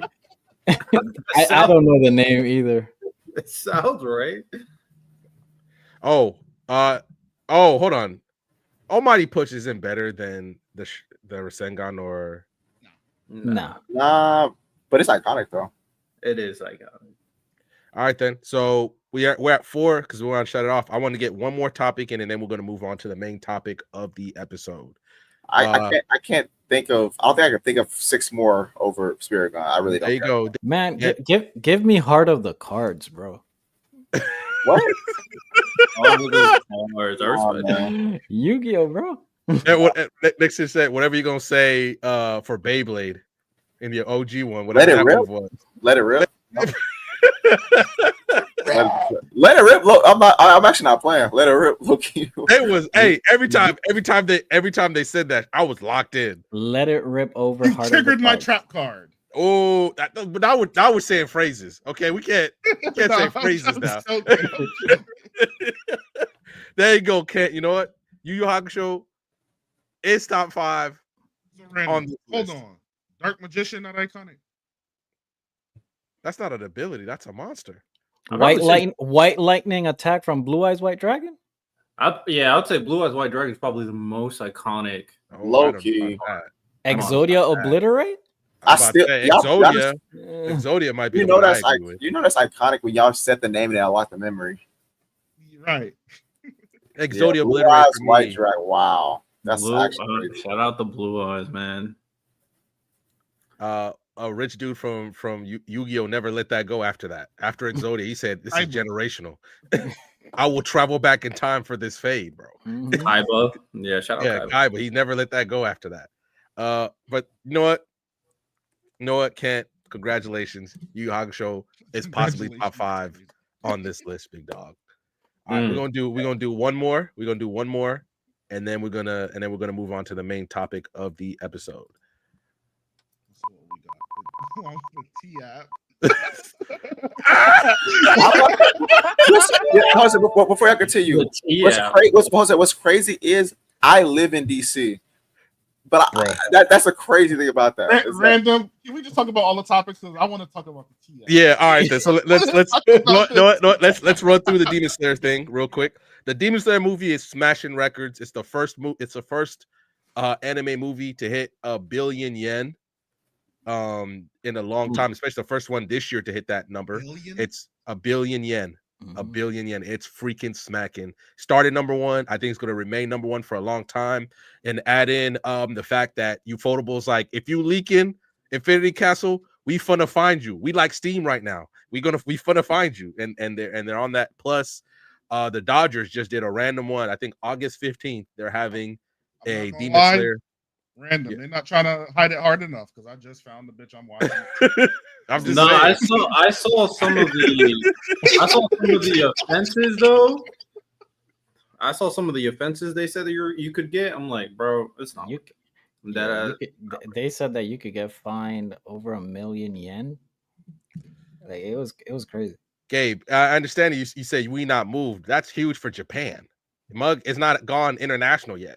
Once it goes international, it's fun to be crazy. Yeah, it might be great. Once it comes, I think it comes out September 12th for me here. So I'm gonna see it the moment it comes out. I'm definitely gonna see it. So the Dodgers announced, I think it was August 15th, they're doing a Demon Slayer Infinity Castle night. And they're dropping a exclusive Dodgers Demon Slayer hat or snapback. And I'm not gonna hold you. That might be the first baseball game I go to all year because I want that hat. I want that hat a lot. But it's been amazing. That's going to factor into the discussion on the main topic we have later. But I just wanted to talk about that. But screw it. We only got 2 more topics left. Ironically, we hit all the anime topics in a row. We have the Pedro Pascal hate and the T-app. Fellas, let's talk about the T-app because learning about that from my girl was insane. So insane. Go ahead, Bob. It's so funny that it's kind of blowing up now. My homie Dre, he told me about the T-app maybe 2 months ago. And I just thought he was bugging. I didn't take it seriously. So I'll say on paper, I think the app is like a cool little fun idea, right? Mm-hmm. Women get to have their little private space. You know what I'm saying? Talk about what's going on in the world of women. That's fine. Now, the problem is, which we're starting to see now, it's kind of promoting some very there's like stalkerish activity. Mm-hmm. There's people lying on, you know what I'm saying, fellas' names and things like that. There's just a lot. Since there's no actual regulation, it's kind of making it a cesspool of like nonsense. I just think our society is so fun. Where we're at is just so fun and so interesting and so entertaining. Like the things that people are able to conjure up, and you know what I'm saying, how much chaos they can cause. I think this T-app thing is brilliant. I need somebody to make a male version. We need our own. You know what I'm saying? But yeah, we're here, man. Didn't they make a male version? Yeah. T-Born? Yeah, they made a male version and then they started dropping nudes and all these women on there. So and they got shut down first day. I'm not gonna lie, I don't really know what the T-app is. Okay, so Riddell. Oh, Miles, you want to do it? Oh, you can go ahead. That's fine. All right. So the T-app is the way they say it. It's supposed to promote safe dating for women. So women will get on there and they'll be like, "Oh, hey, I'm dating Jerry, and do you think does anybody know Jerry?" They want to. You can check their criminal history. You can do a background check on them before you intentionally go out with them. Then the way they rate them is over the course of green flags or red flags. But the way women have basically all I learned from this, because my girl explained it to me, was these women all date the same kind of guy, and the guy's shit, and they're complaining that the guy's shit, but you all keep wanting to date the same dude, the same type of dude. That's what I'm trying to say. And the way it's also turned into is you've seen men who found out that they're on the app, because men cannot defend themselves on this app. You can only be a woman on the app, and you have to. The way you get on the app is that you have to showcase your. I believe they changed it, but you have to showcase your driver's license. You have to take a picture of yourself, and that's how you prove that you're a woman. And after that, it's everybody's all anonymous.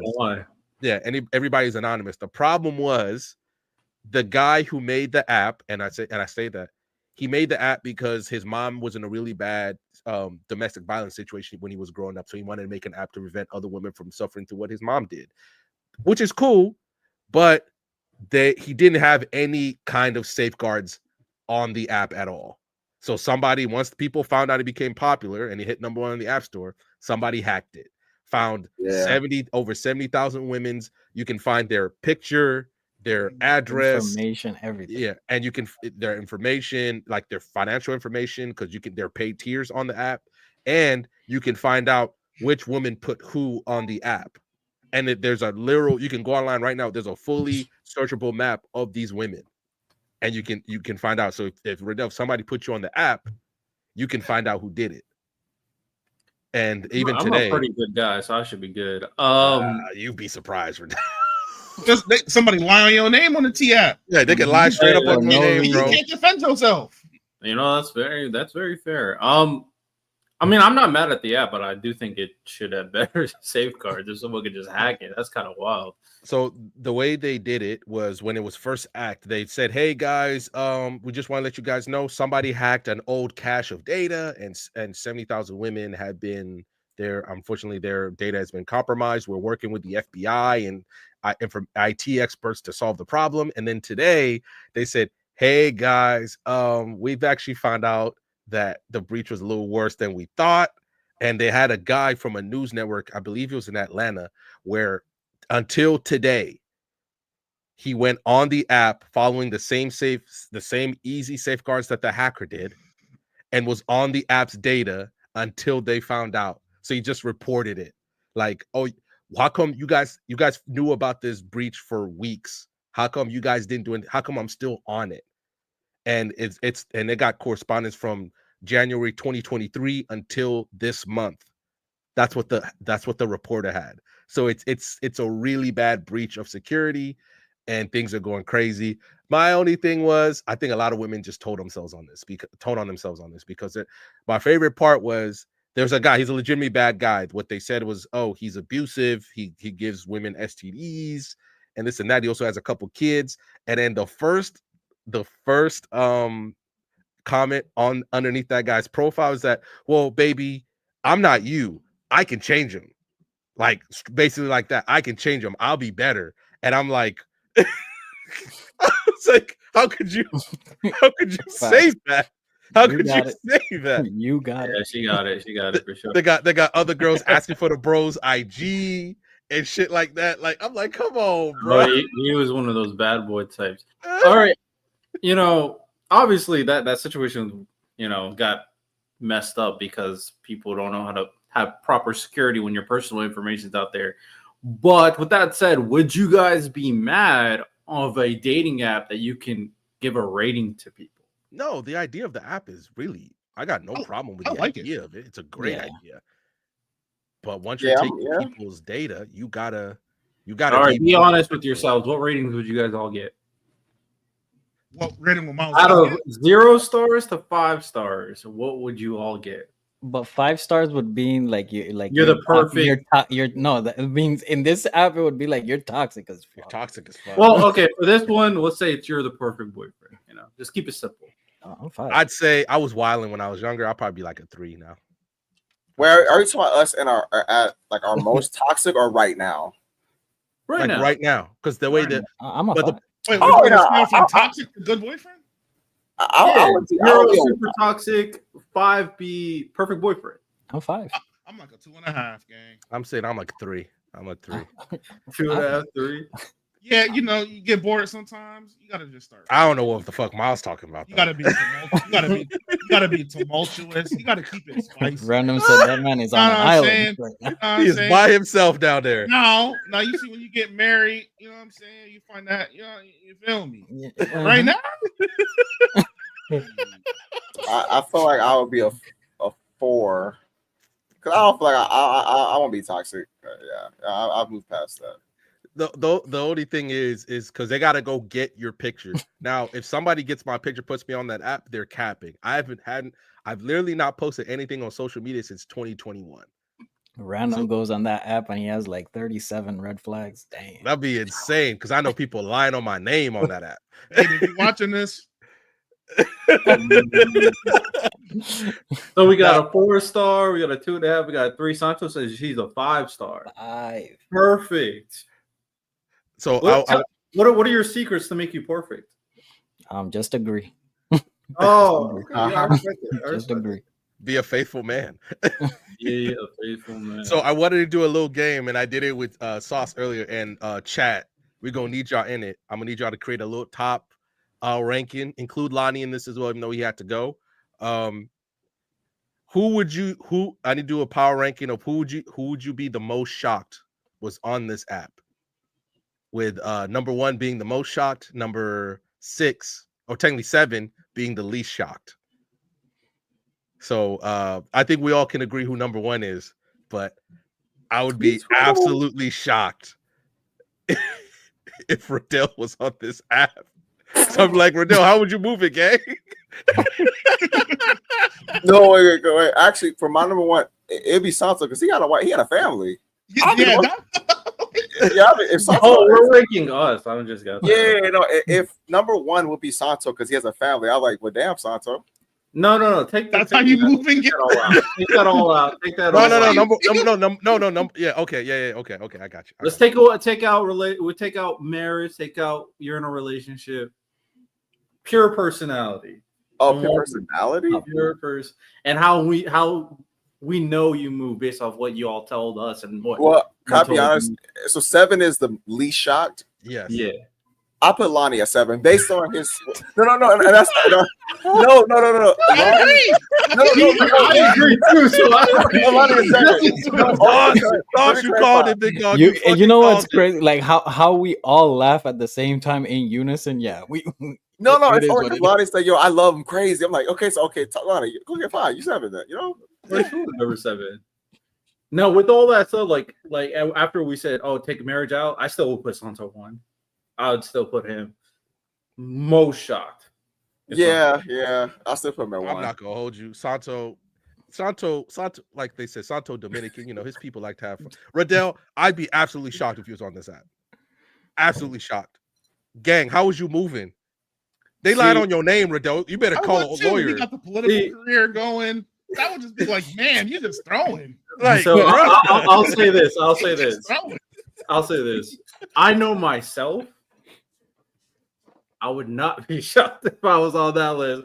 I would not be shocked. Hey, let's just say, business and pleasure are 2 different things. They're just that cannot be trusted. They're 2 different things.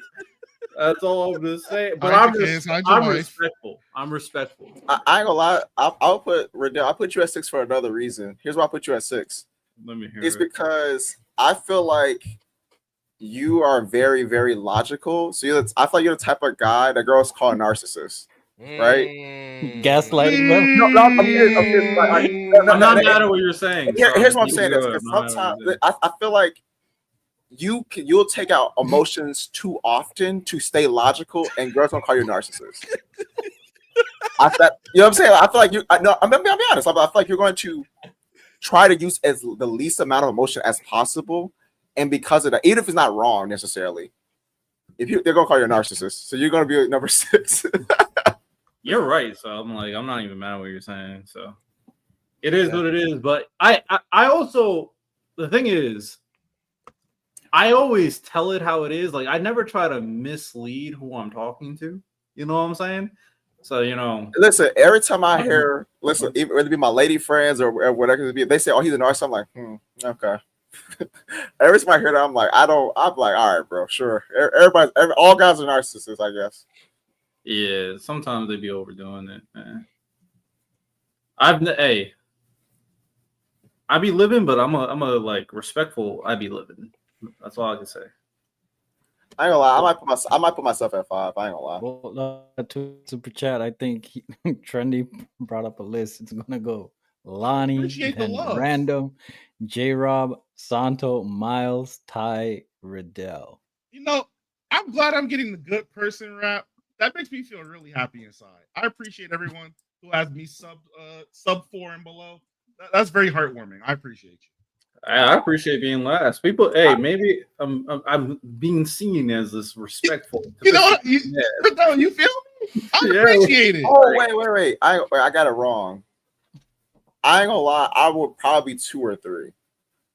You? Yeah. Oh, so you're a good guy. See, No. this is my One, problem. no. One is. He's like, One is the least like. You're right. I had it right. Lonnie's I'm probably 7. 5. Yeah. I'm probably 5 then. I'm probably 5. I think I'm a good guy. No, I do. I'm talking.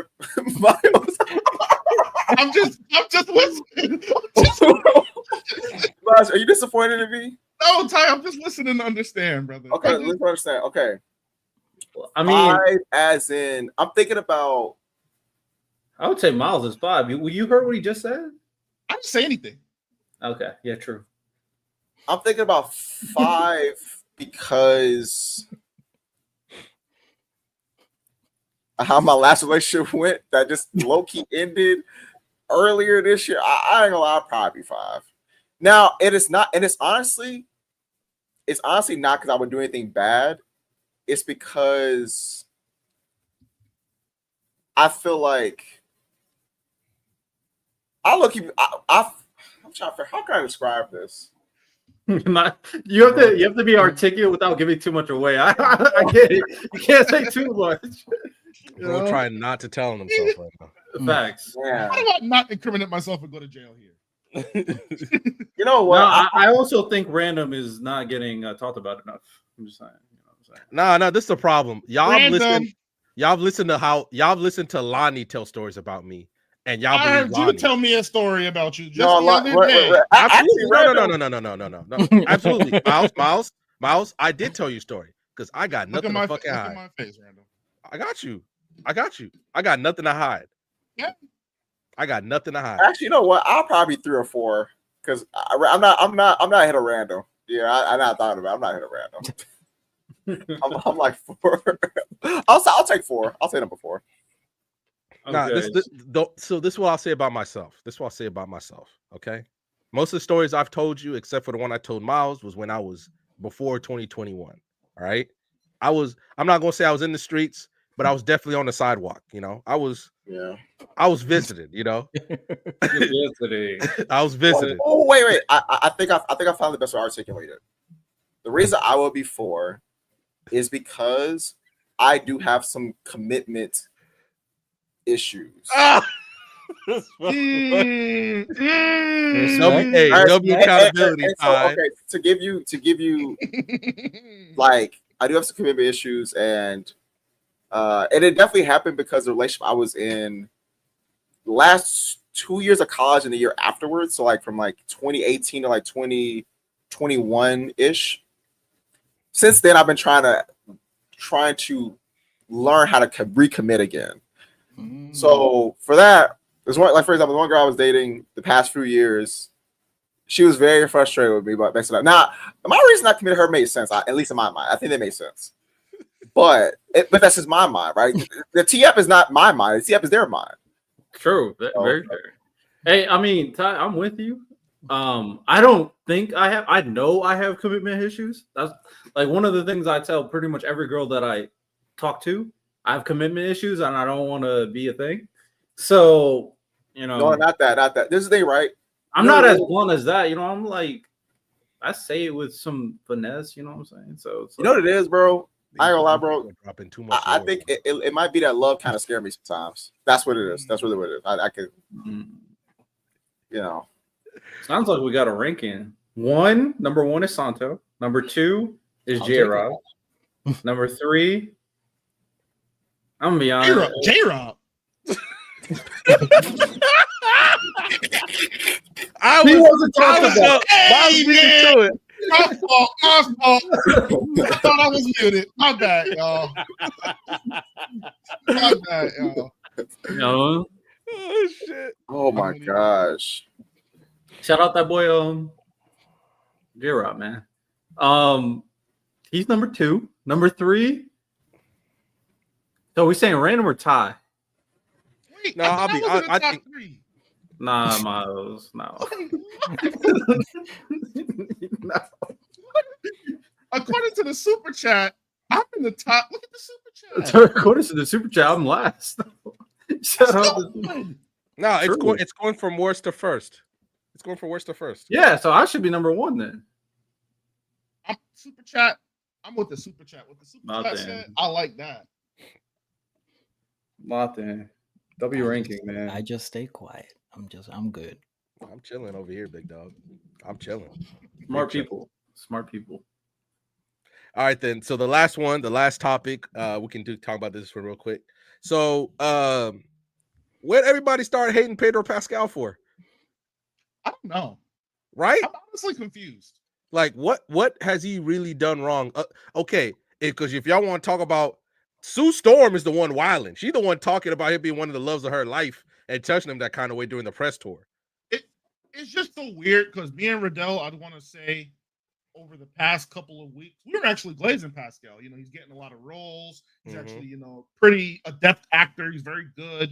And we were ranking him at like in a Mount Rushmore. Is he better than this actor, that actor, that actor?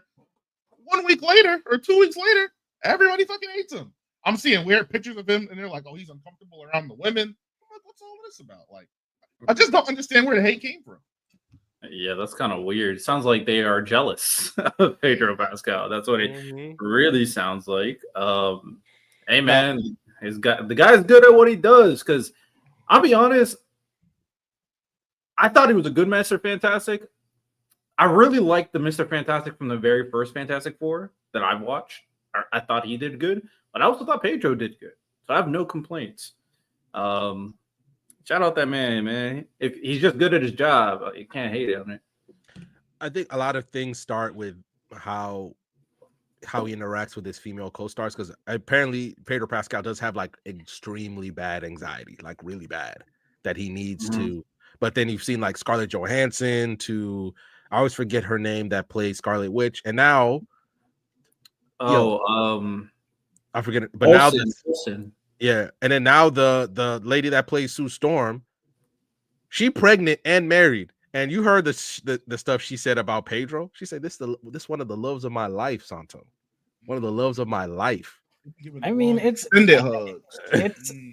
to sell the role. I mean, we saw this with Lady Gaga and what's his name? Joaquin Phoenix.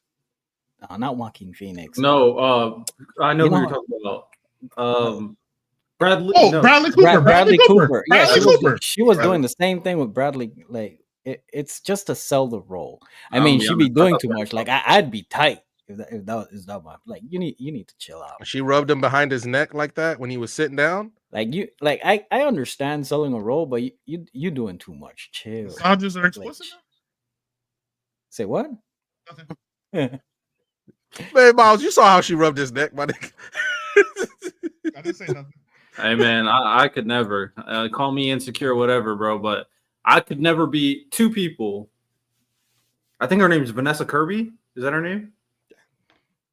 I could not be Sue Storm's husband because the way she was feeling on Pedro was wild, and I could not be Tom Holland. I'm not gonna lie, couldn't do it. Woo! Zendaya stuff. Zendaya, yeah. Couldn't do it. Respectfully, I couldn't have anybody that I'm with go to an Usher concert.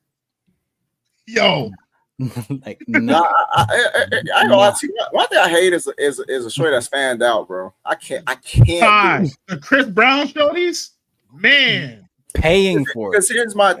First of all, that's $1,000.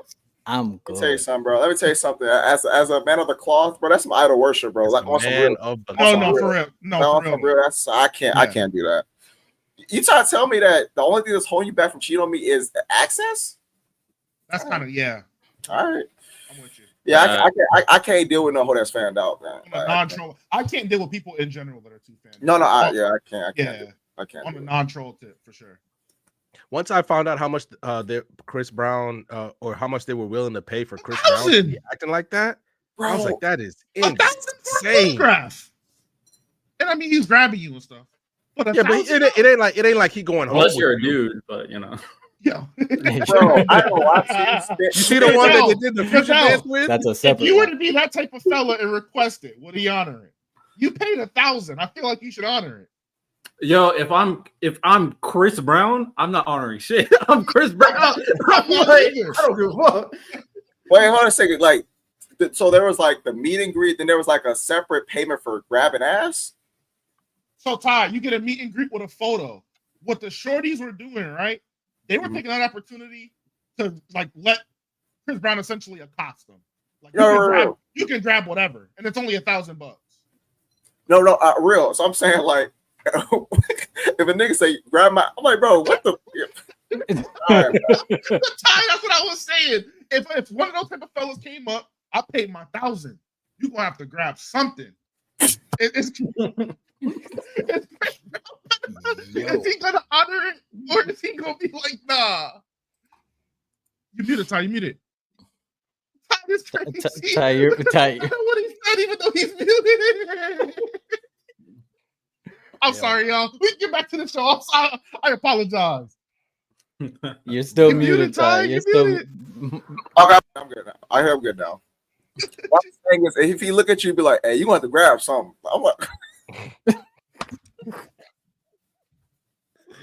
oh my god! I'm immature. Right. I'm sorry. All right. I'm gonna say guards. All right, man. Get the guns ready. Like, come on, bro. Oh my god, what a time to be alive, for real. What a time to be alive. But all right, we're gonna move on to we got $20 super chat from Solo Boss, pimping himself out. Some of them photos, man, are insane. Wow. And Solo, I'm actually curious to see how much money he's actually made on that like run, because I think he's going to every state, or he was doing that. I'm curious to see how many people actually spent their hard-earned money on that. Over under $1 million. I don't think he made $1 million. Nah. I don't know. He probably made like 50 bands. Probably like 50 bands. I'm pretty sure he met like, how many people y'all think he met? I think he met a lot. I mean, if it's Are you talking about one tour? If it's $1,000 a pop. I'm not sure how long he's been doing it, but I know he at least did like one tour of all the states at minimum. You're telling me that he only met 50 people when he did one tour of all the states? I think I would say like 200K. I'll be honest, because there's really no difference from these people paying Chris Brown and these people paying OnlyFans models. Let's be honest. And these women, you're getting bang, bang, bang. And this is different because you can touch Chris Brown. You know what I'm saying? So I mean, hold on. I got the actual number. Okay. If you want to know. Yeah. How much you made? I'll give you. Everybody can guess, and you'll all be wrong. I bet. 3 million. I'm gonna aim high then. 5 million. Santo Ty. I'm going 500K. 700,000. $10 million. See, that's what I'm saying, bro. See, bro, off of pictures. They're no different from these weirdos paying. And that was in one night, or like a no. Over the course of the whole time. In total from this. How many days was that? Hold on. I'm digging into the story now. I only read the headline. You guys keep talking. Let me make sure. Are you kidding me? That's insane. To grab my ass and take a picture. That is wild. So he says. So the way he says it, these are VIP meet and greet packages, which start at $1,000. Oh, so it could very well be more. You could have. So there was a couple that paid $1,250. Well, let's be honest, and $1,250. and the wife went over there and started wilding while the husband stayed That's most people rent money. Like, Mhm. For sure. Yeah. And man, Bro, I'm literally watching. Bro is just for a meet and greet. Are you crazy? Bro, all is right, just so grabbing cheeks, bro.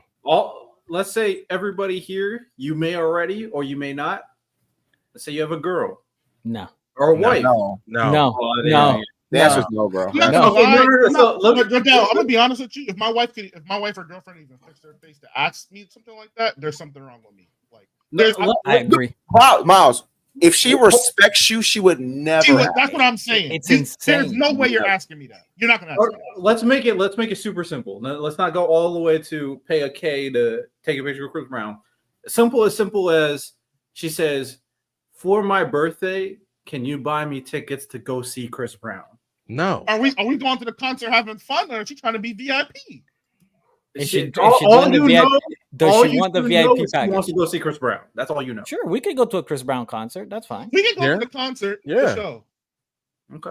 Now, if it's VIP backstage. Now, here's the thing, right? Because I would never be in I would never be in this type of relationship. That is insane. That's how much he made in a month? And Ty, I'm with you about what you're about to say. I agree with you. I would never be in this type of relationship. But let's say you gave me this hypothetical girlfriend. If I already know she's fanned out about Chris Brown, even if she doesn't want to do the VIP, I would say no. But I would never be in this relationship though. I would never be in this to tell her no. Because for me,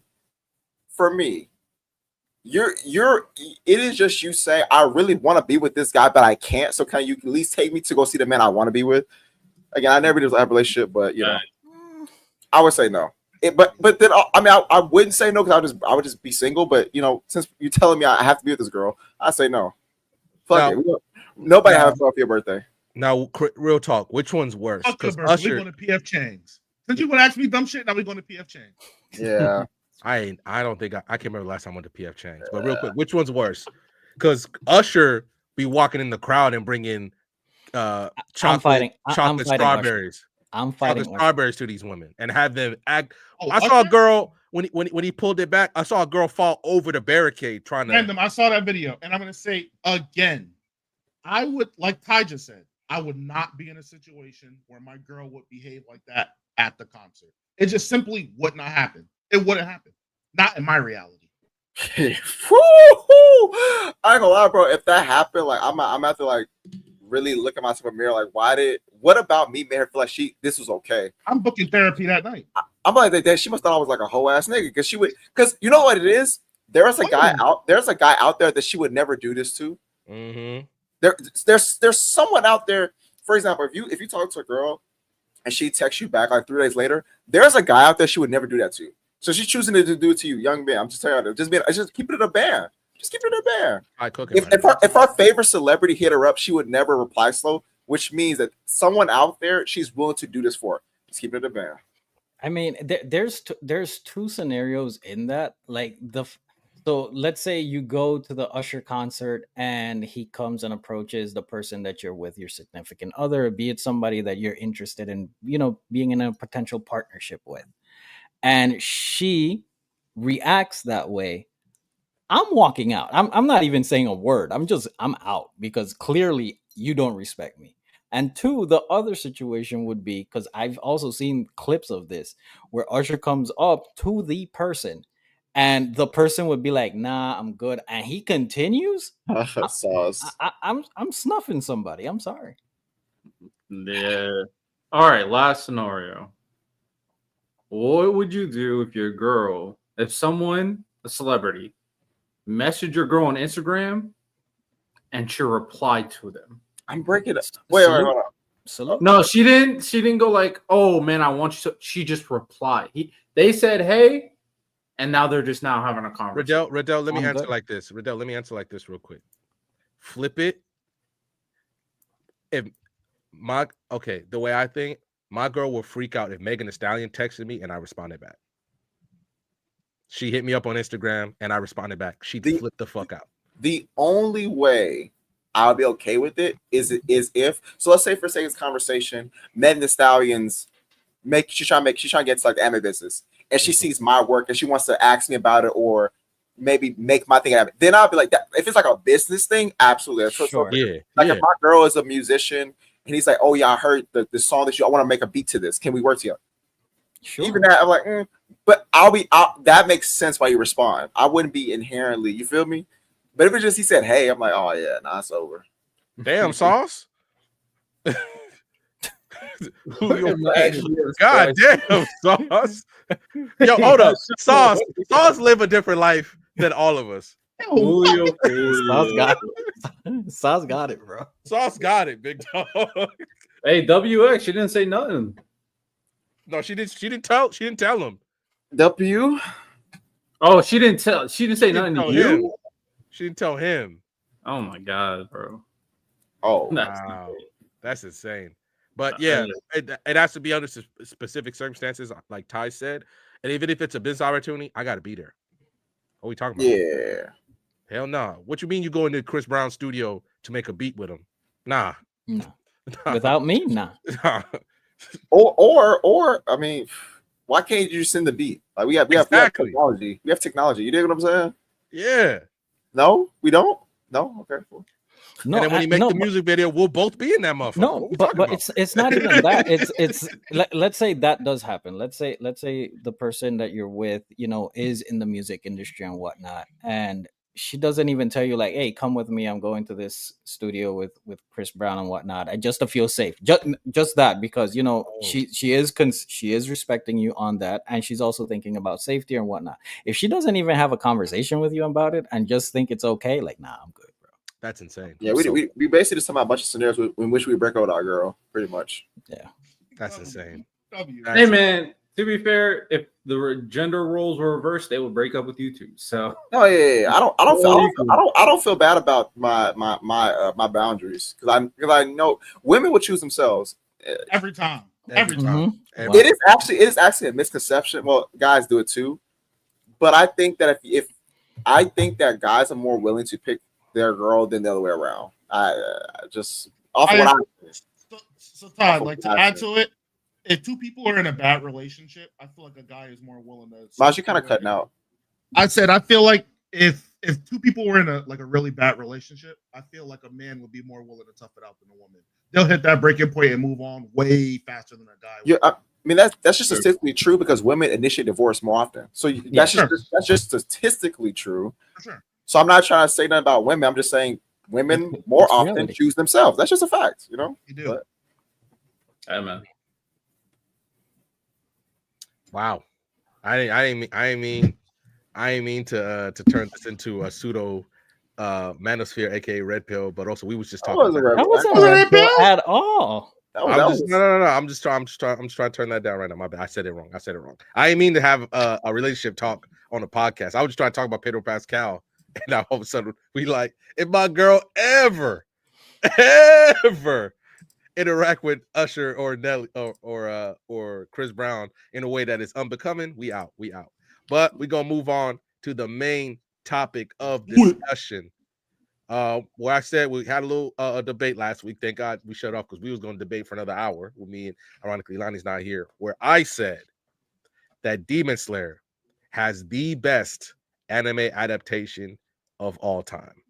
Now, to kind of, I did some research. I wanted to make sure you can understand what I meant to say is that no series has been enhanced by its anime adaptation more than Demon Slayer.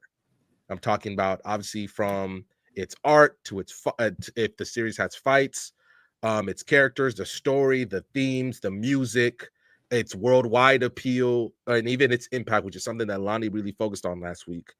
I believe that Demon Slayer has had the best adaptation. And once again, remember, guys, it's the best, not the greatest, because the greatest, when somebody says this is the greatest anime adaptation of all time, I'm talking about its quality.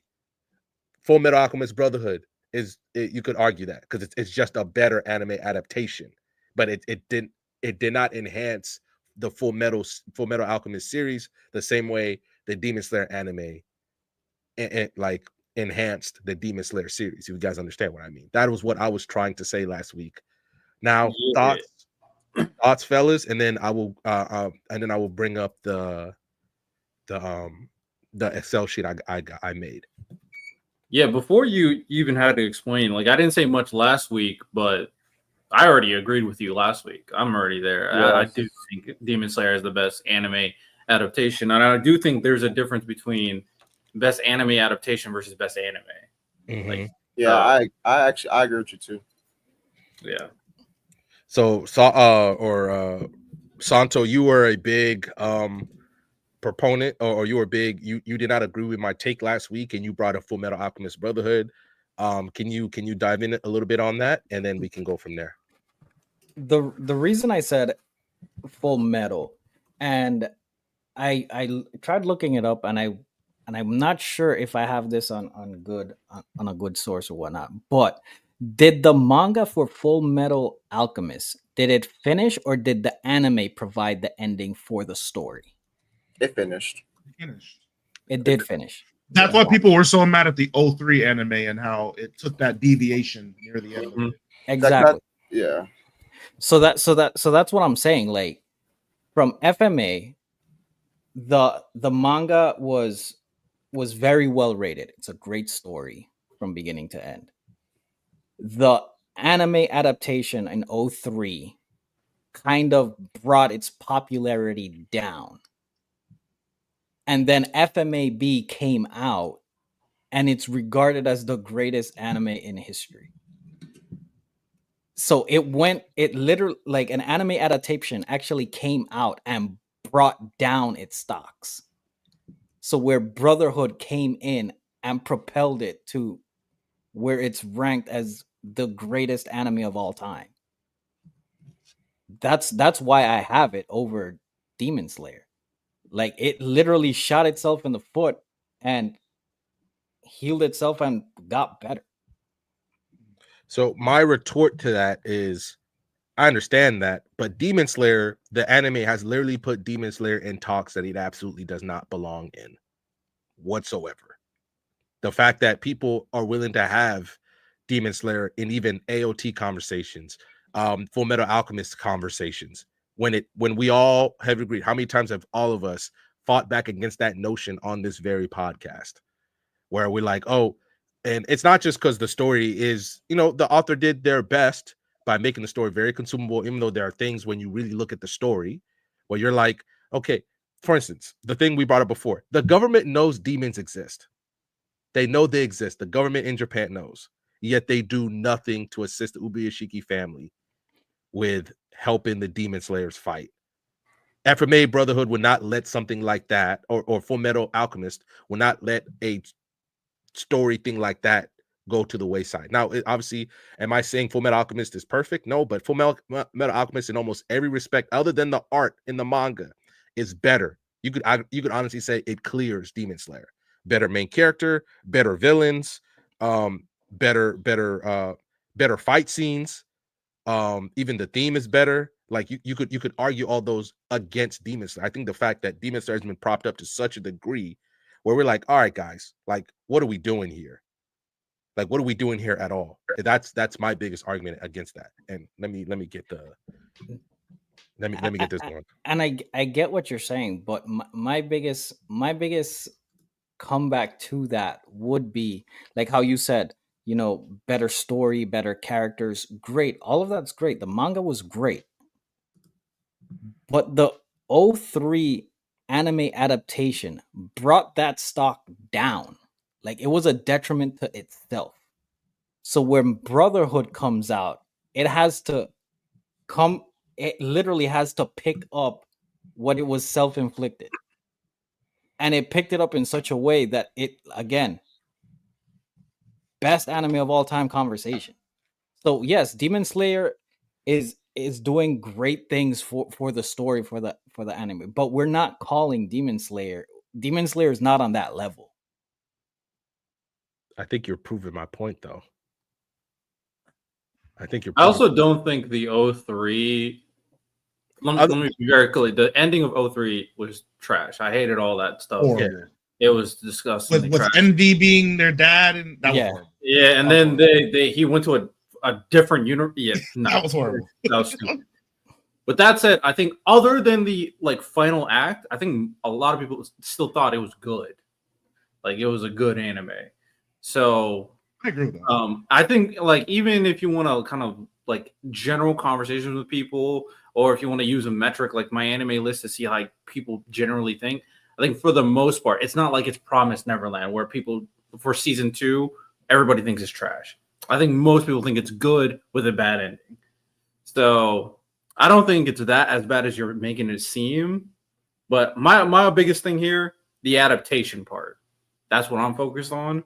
Mhm. And I just think Fullmetal Alchemist Brotherhood just had a superior story, whereas everything about Demon Slayer, I agree with Random, was enhanced because of the adaptation. Like what if they nail Muzan's ending correctly, I think there's nothing anybody can do. If they find a way to make the freaking Muzan baby thing work, it's over. Which I'm not gonna lie, it being animated in this movie might change that perception too. I could see that happening. So okay, so for instance, I brought up Tengen last week, and while Tengen I still think is a good example of what the anime has done for a character, the biggest one I should have brought up last week was Rengoku.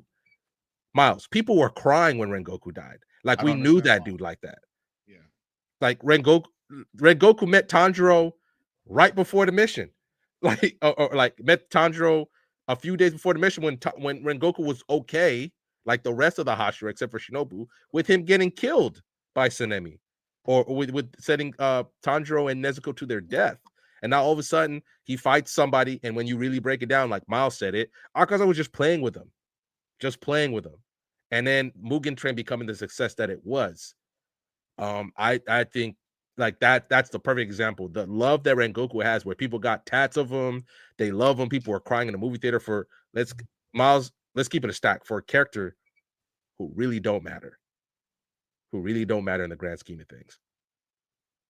His dad matters more because he goes to his dad to talk about the Hinokami Kagura and that stuff. Rengoku is just, don't get me wrong, Rengoku's a cool character, he's cool, but come on now. Come on, guys. Like, what are we talking about?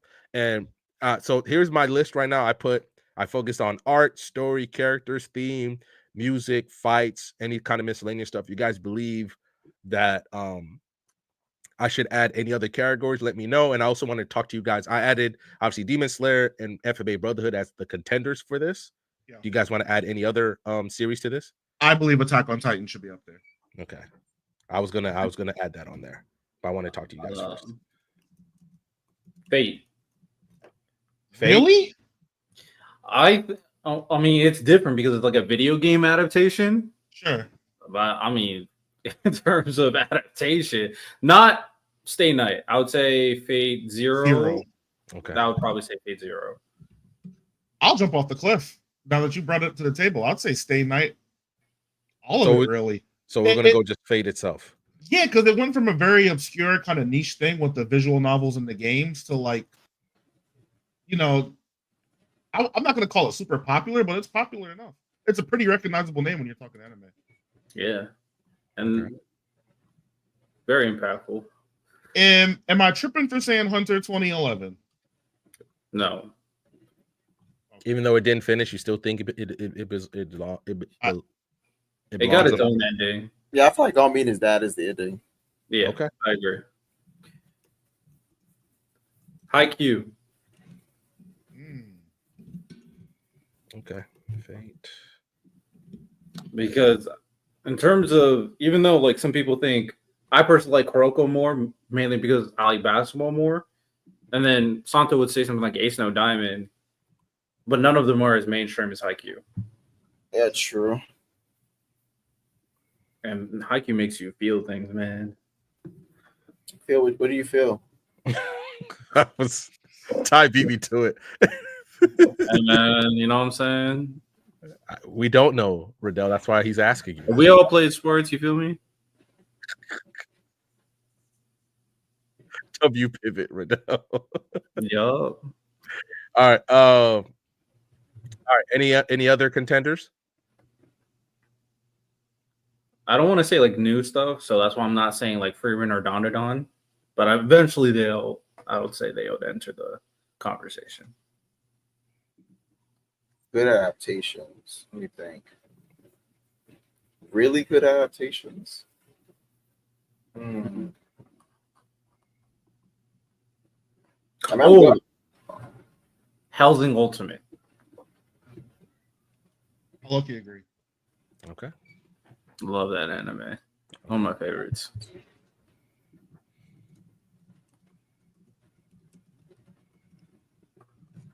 How do we feel about JoJo's? I was thinking about JoJo's. They do a really good job, all things considered. Especially with those first 2 seasons, man. They somehow made that a palatable experience. Facts. Smart that made it all into like one season. Yeah. My bad. I had to take care of something. What are we doing? We're just listing off anime that we believe also should be in the conversation for best adaptation of all time. Beauty, Fate. IQ is a good one. Helsing, JoJo's.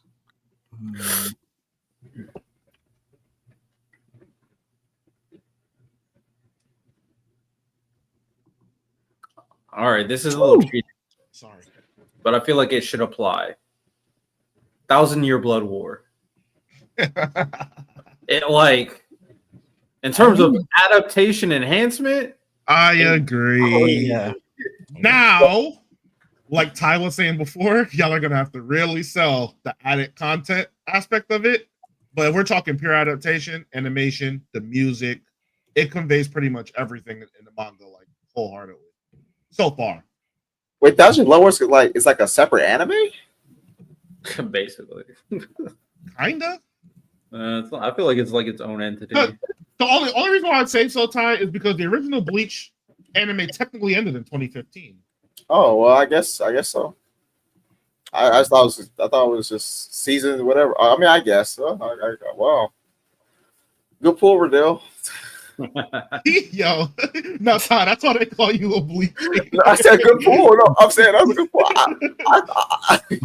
Good pull.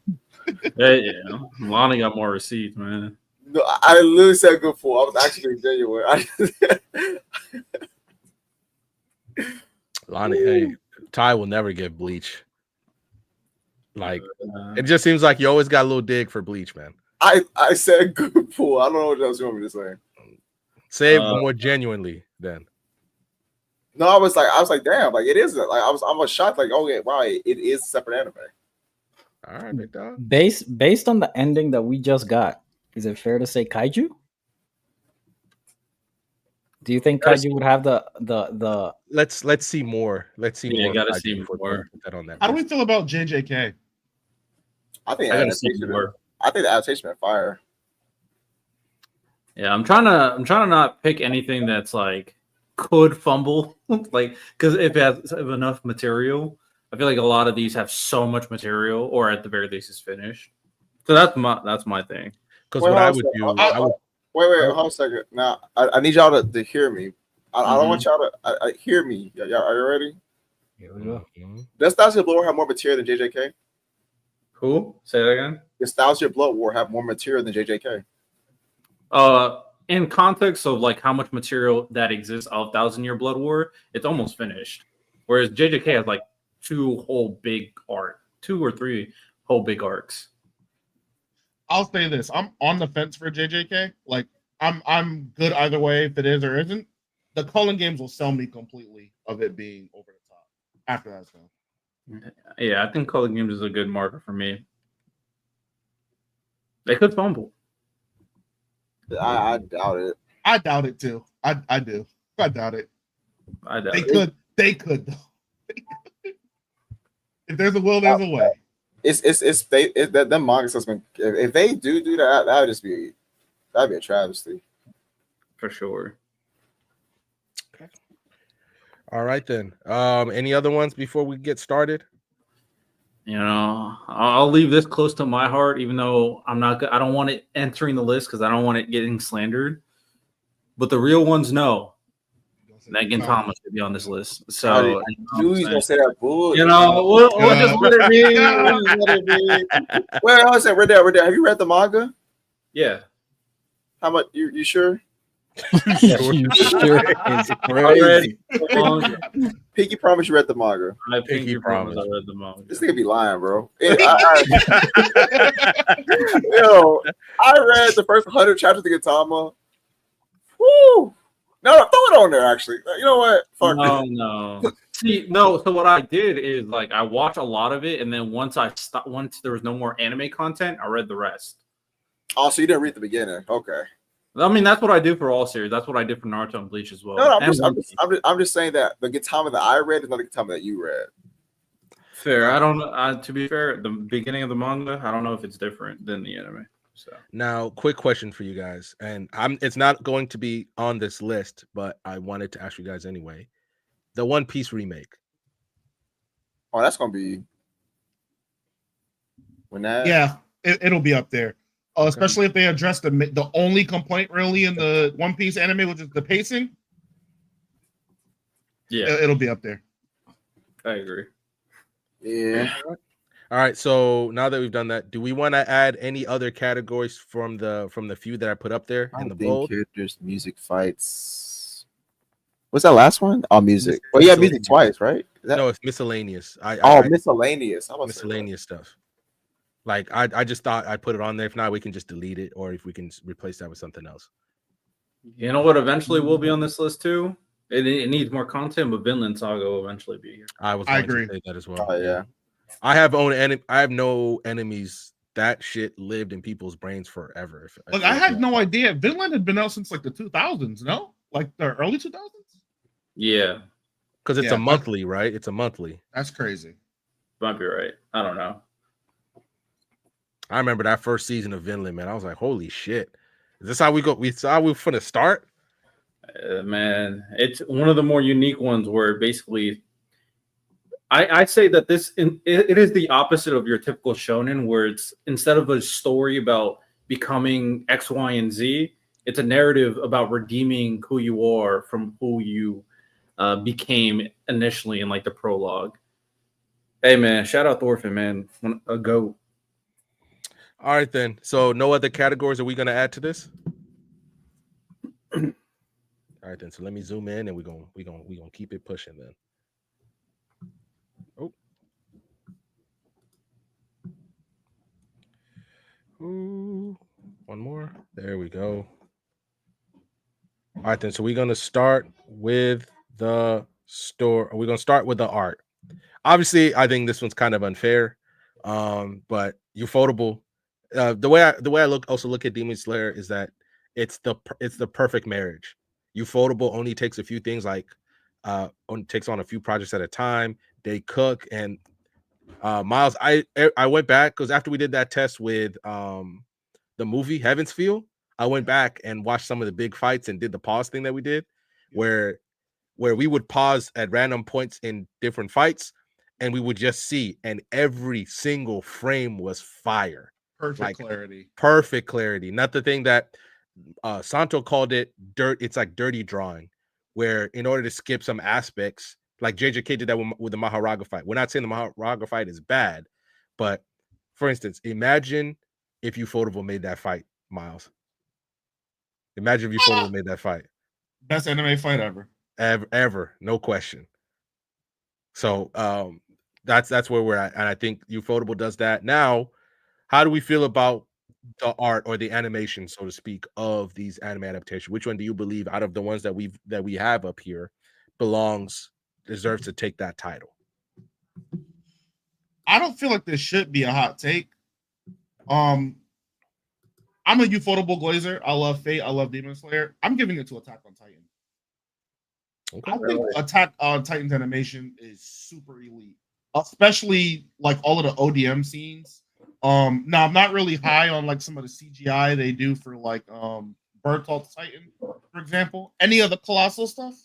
But I think like Levi's scene against Kenny, like peak. That's peak. Reiner versus Aaron, V1, peak. It has a lot of just beautifully animated. Levi versus the Beast Titan, for example. They really go insane when it's time to show what they can do for Attack on Titan. And I would say its consistency remains, even though the first part of Attack on Titan came out like 2013, 2014, we didn't get the rest until like 1817, the beginning of the rest. The quality was still maintained and upheld even through that gap. So I give them a lot of credit. All right. Everybody else? Oh, and also Leroy, I'm not saying I hate the Maharaga fight, the Sukuna Maharaga fight. It's amazing. I still think that was it Gyutaro versus Tengen is better, but now you're just picking now you're just picking hairs at that point. Me personally. I mean, I think Miles said the thing that kind of holds me back for Attack on Titan, and I don't think it's like terrible by any means, but we're trying to pick the best of the best, and the CGI does hold me back for it to be the best animation. So I would probably consider, if I had to throw things out, obviously Demon Slayer's in the conversation, especially when it's peaking. It peaks crazy. Same with Fate. When Fate peaks, it peaks crazy. In terms of like peaking, I would say Demon Slayer or Fate. In terms of consistency, on like the animation's always clean, and I always like it, and I always like the style, and it fits so perfectly in what it's doing. I'm gonna be honest, Hellsing Ultimate should be in that conversation. Facts. That thing is clean. It fits the Victorian, dark, gritty style so perfectly well. And there's no lull periods. It's just clean from start to finish. So those are some I'll throw out. Ty?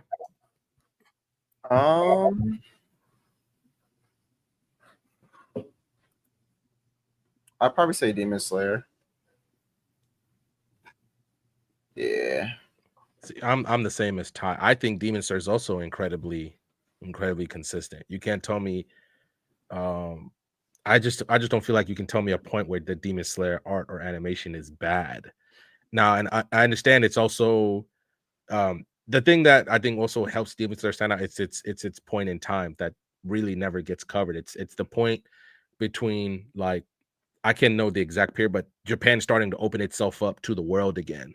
And you could tell there's definitely a little bit more of a Western influence in Japan at that point, with obviously with the electricity and things like that. Even his journey into the entertainment district, or at the end when he meets Muzan for the first time and runs into Lady Tamayo. Like, I just think I really like that animation. Also, when they go chibi, it's great. I'm gonna say I think it's also very versatile. It can be funny at times, like when they go chibi or when they want to have funny scenes, and it can be great at times too when there's action or there's great tension. The best kind of description I can give you is about halfway through the Gyutaro fight. I think I'm just going to lean on that a lot. Where you're watching, they give you a big pan of the entire battle, and you see how many people are truly fighting right now. Daki's fighting the three. Obviously, Daki's fighting the three guys that we know. Obviously, Tanjiro, Inosuke, and Zenitsu. Then there's Tengen and Gyutaro going back and forth, and they have all real movements. They all have real movements. They're all actually fighting, and they're giving you that big old scene to show you how huge the battle is. And also, there's Hinatsuru running around on the top of the buildings, trying to support Tengen by throwing those Sakura kunai at him. So it's like you just get to kind of see how big the battle is. And I don't think another anime could pull it off as cleanly as that panning shot was. Now, I'm not saying that you can't have that, but I think you eventually at some point you would notice a flaw. Now, I'm not saying that is perfect, but to have that and fully realize where they're actually moving, where they're actually all fighting. Now, when you see in the back and these two guys just kind of, because you actually can notice that in Windbreaker a lot, when they're showing you, oh, there's this big old brawl going on, but these two guys just kind of doing the same movements over and over again, and Demon Slayer does not show that. To give you an example. But Santo, do you want to add on to that? No, I mean, because up here we have anime with great adaptation. I mean, Fate is up there. Attack on Titan, like we can only rave on consistency throughout the years of it. Hellsing Ultimate, when it's firing on all cylinders, when Alucard's fighting the priest, when he summons the demon dogs, server, it's amazing. Um, but if we are nitpicking, I mean, in Attack on Titan, we mentioned a lot about the CGI. The CGI isn't bad, but it's just CGI in anime isn't like everybody's cup of tea. To a certain extent, like not everything's gonna be MF Ghost or whatnot. With fantastic CGI 3D animation. I would say Demon Slayer, and the only reason is because, like how Random said, which I agree with him. I don't think we can pinpoint a single part where we say the animation is lackluster. Which in other cases we might be able to nitpick. So I'd say Demon Slayer. Okay. I wish Miles was here. So let's hold off on what Miles says, but it looks like we're kind of stuck between Hellsing Ultimate I'm and not mad at Demon Slayer, by the way. Demon Slayer. Okay. So we're gonna move on to the next category, which is story. Now I think I'm here. okay, Miles. So did you want to add on to what we were talking about with the art? I said Attack on Titan. Didn't I go first? That's right. You're right. You did say Attack. So it's between Attack on Titan, 1 vote for Attack on Titan, 3 votes for Demon Slayer, and 1 vote for Hellsing Ultimate. So we're gonna go with Demon Slayer. Chat, if you guys have anything you want to add, just let us know, and we'll highlight it in the comments as well. Now, if you want to go, the next one is story. I think this is even you could argue that Demon Slayer has the worst story out of all of the ones up here. Now, the only reason Fate is maybe the most confusing because there's different timelines and things like that. So, are we talking about how they adapt the story? Yeah, how they adapt the story. I think that's the worst story out of all of them. Is that something crazy to say? Out of the ones that we have listed, out of the contenders up here? I don't think it's crazy to say. It's hard because I haven't read the manga of everything here.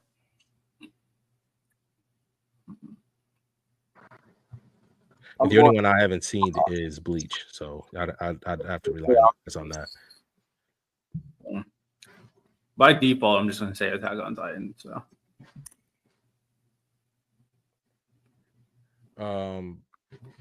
I probably will agree with you. I just think the enhancements, like for instance, an example for Demon Slayer is during the Hashira training arc, and even that little fight that Obanai has with Tanjiro, because Obanai thinks Tanjiro is trying to get with Mitsuri.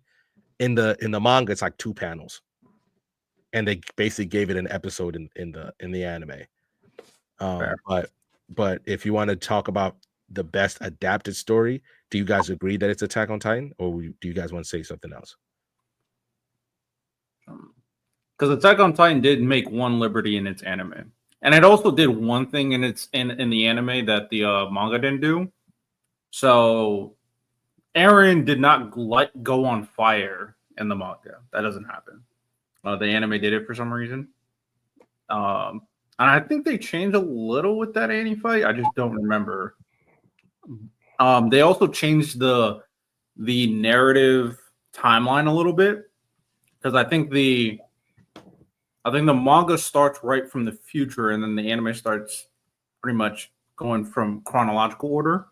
Mm-hmm. So that's kind of a flavor thing. Like, would you prefer it all just be chronological, or do you prefer it, oh, they're here, and then you go back in the past for the next arc?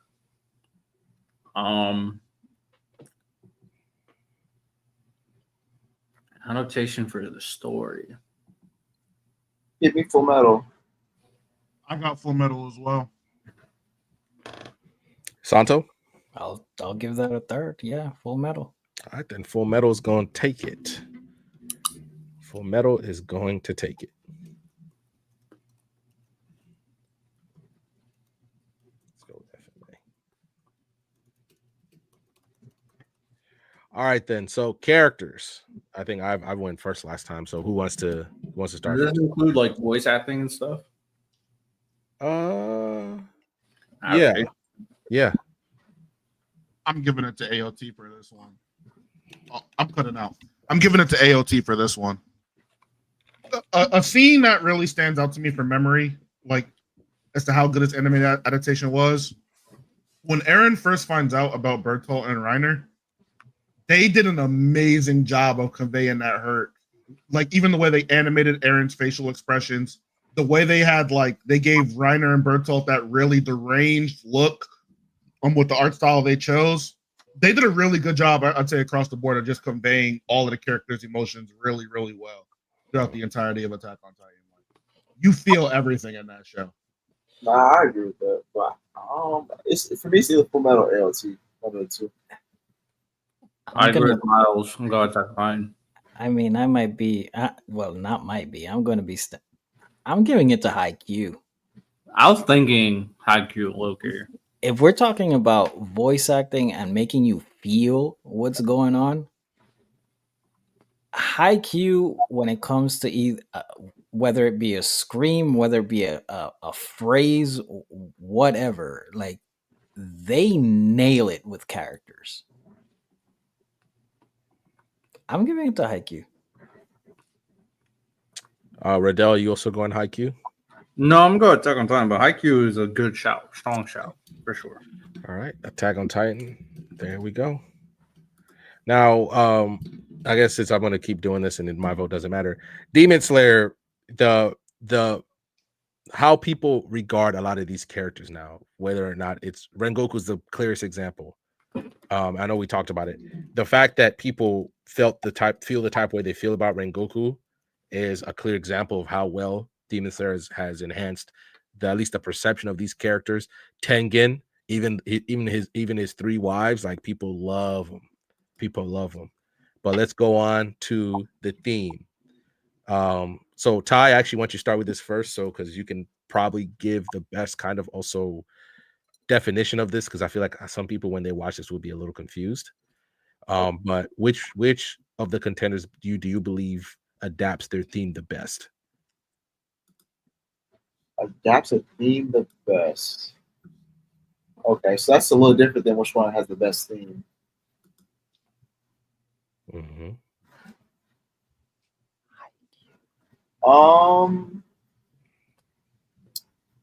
Probably.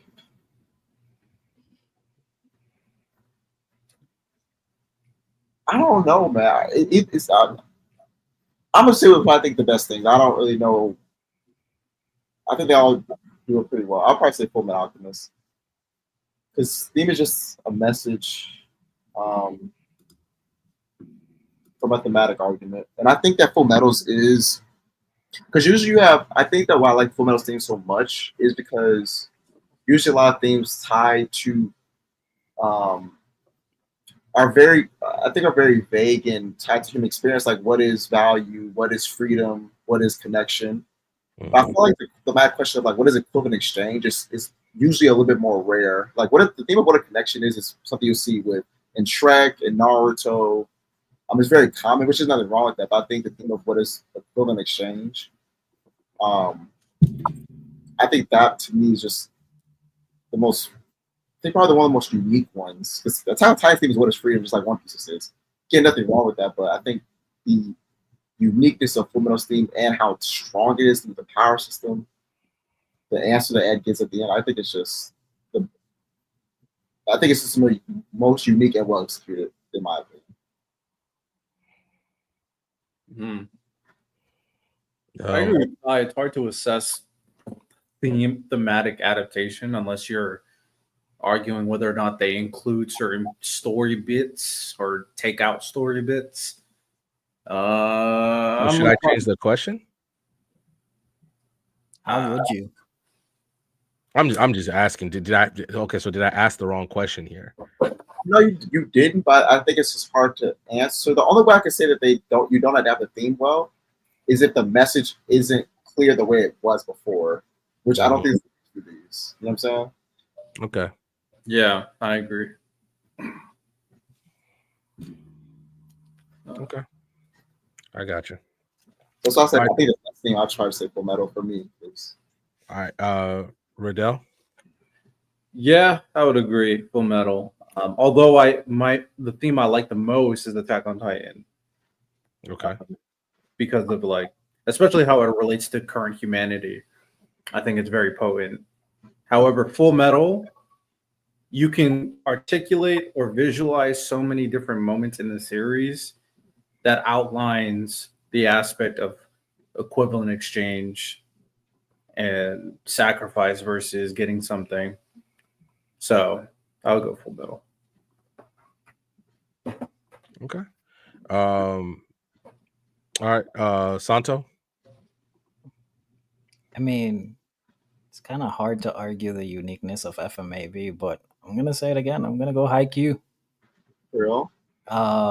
Underdog, like not supposed to be able to do the thing that he does. Companionship, competitiveness, emotion, just doing whatever it takes to win. I think that's a great theme. I think that's a great theme right there. Yeah, overcoming odds that are overcoming genetic odds, pretty much. And bro, all his height went into his hops. That's what happened to him. Shout out Haikyuu. All right then, Miles. I'm going with that Brotherhood. Brotherhood.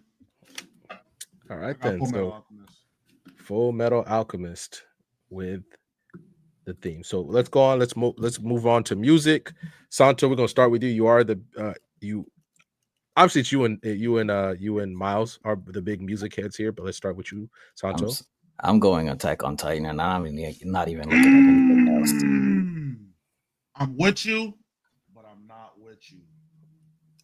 Attack on Titan, from the OST when they're in the towns to every opening is a banger. The endings are bangers. Emotional moments, the instrumental, the musicality is fantastic. I think AOT has one of the top 5 OSTs in anime. Does anybody, Miles? So since you voiced your opposition, Bleach. He's probably gonna say Bleach. Yeah, Bleach. I think it's hands down the best easily. I think it has some of the most classic and most iconic OSTs out of any anime. And then with 1,000-Year Blood War coming out, them remaking them and changing all of those renditions of the old songs in the original Bleach anime, hiring like live orchestras, things like that. I think it's a slam dunk. I think Bleach. If there's anything I can't critique on Bleach, it's the music. They've consistently nailed the music over the entirety of its tenure. Yeah, I'm gonna say Bleach as well. Very few anime where people think about the anime, they think about the music. Like one of the first things. that applies to Bleach. It's the cool transformations and the music. And I'm not gonna lie, like Santo, I think Attack on Titan. I don't think Bleach probably has a better opening than the first 2 Attack on Titan openings. But overall, to have 16 seasons of straight bangers, I know some of them songs by heart. I don't even speak Japanese. Bleach got it. I in volume, I hear you. In quality of music, from a musician's perspective, Attack on Titan is bruh, it's different. Oh, what's good, Lani?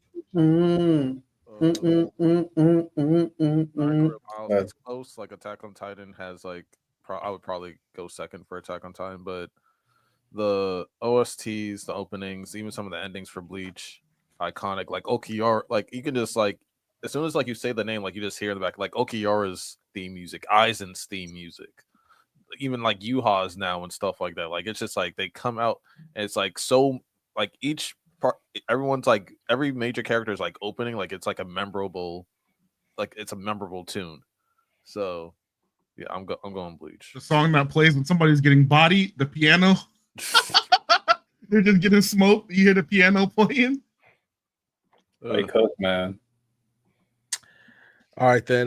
So all right, Lonnie. So as you can see, I don't know if you were paying attention while you were gone for a little bit, but the art in terms of we're just talking about the anime adaptation, how it. So I guess my definition is, I said Demon Slayer has the best anime adaptation, as in the anime enhances the series as a whole. Now, so we're saying it's just like no other anime has made the series stand out more than the Demon Slayer anime has for the Demon Slayer series, so to speak. I could be real nasty and say Lord of Mysteries because it came from a novel onto a screen. I could be We haven't seen nasty. enough. We haven't seen enough of Lord of Mysteries to say Bro, that. Hey, what we've seen, the animation is clearly better than Demon Slayer. I'm sorry. Yeah, but we haven't seen enough because we could have put other series on here that we Hey, just didn't put I on there only yet. need to see one episode to see what has better that has clearly better animation than everything else. I mean, okay, that's fine. But anyway, well, it's not the first season's not even finished, so it's fine. But we all know Lord of Mysteries has the best animation of all these of all. Yeah, but all- also, I mean, it has to. It also has the most resources dedicated to it than all yeah. these other So ones. so the art would be number one. Never mind. I'm not willing. Just go back and watch because we could have put other series on here that we believe like such like Vinland Saga. We just haven't seen enough, like other stuff, but because in the Like contenders, but we like just didn't put Taco them. P's Original Sin. Oh, what defines as enough? Like how much animation do you need to see to be like, oh, this is clearly better than B or Lonnie, C? Lonnie, look at the Excel sheet. That's what we're doing. Like I said, I was being nasty, Santo. I'm just trolling, but no, I'm fine with the list, all the choices so far. All right. So, anybody else? Are we okay with Bleach taking this for music? Yeah, I'm cool with that. I'm just saying that when Sasageo plays, it looks like the national anthem over there. You're not wrong. You're not wrong, Santo. You're not wrong at all. All right, then. So now fights. Now, this is I was curious to see if anybody would name something that was not a shonen or a fighting anime, but obviously I was wrong, so it's a good thing that was on there. But fights. Obviously, I believe that Demon Slayer deserves this because of the Tengen Gyutaro fight alone. But I think every single fight that Demon Slayer adapts, it enhances every single one.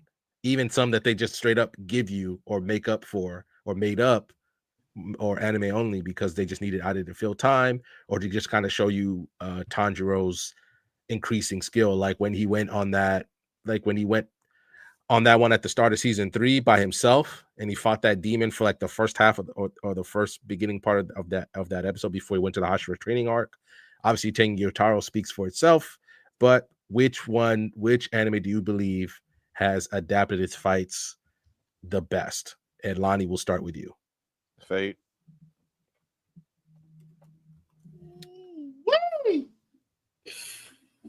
I'm not mad at Fate. I just haven't seen the fights in the video games to compare it to, so I'm gonna go Demon Slayer.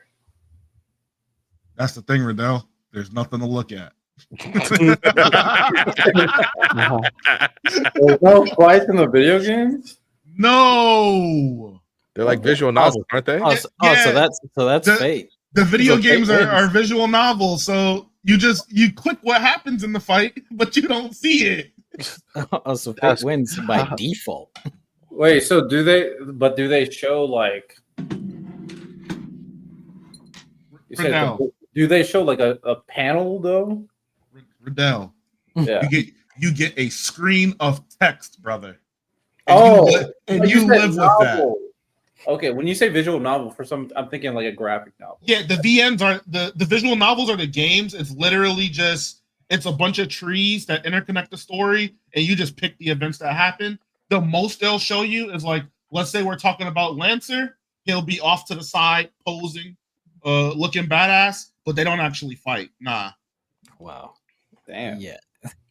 Oh, it's just Fate hands down. I think Fate wins So by default. what is harder, adapting an image to enhance that image and what they're doing, or just reading text and just going from there. The other one's from scratch, basically. You're just reading and then you're just making it up. No, one's more work, but could you argue, just throwing that out there, that there's more freedom to just go based off like descriptions versus you have to really go based off what the panel is showing? I mean, I feel like hold on, $2 super chat by Trent. Shout out to the guy. Shout out to you, Trent. Shout out to you, big dog. shout out Trent.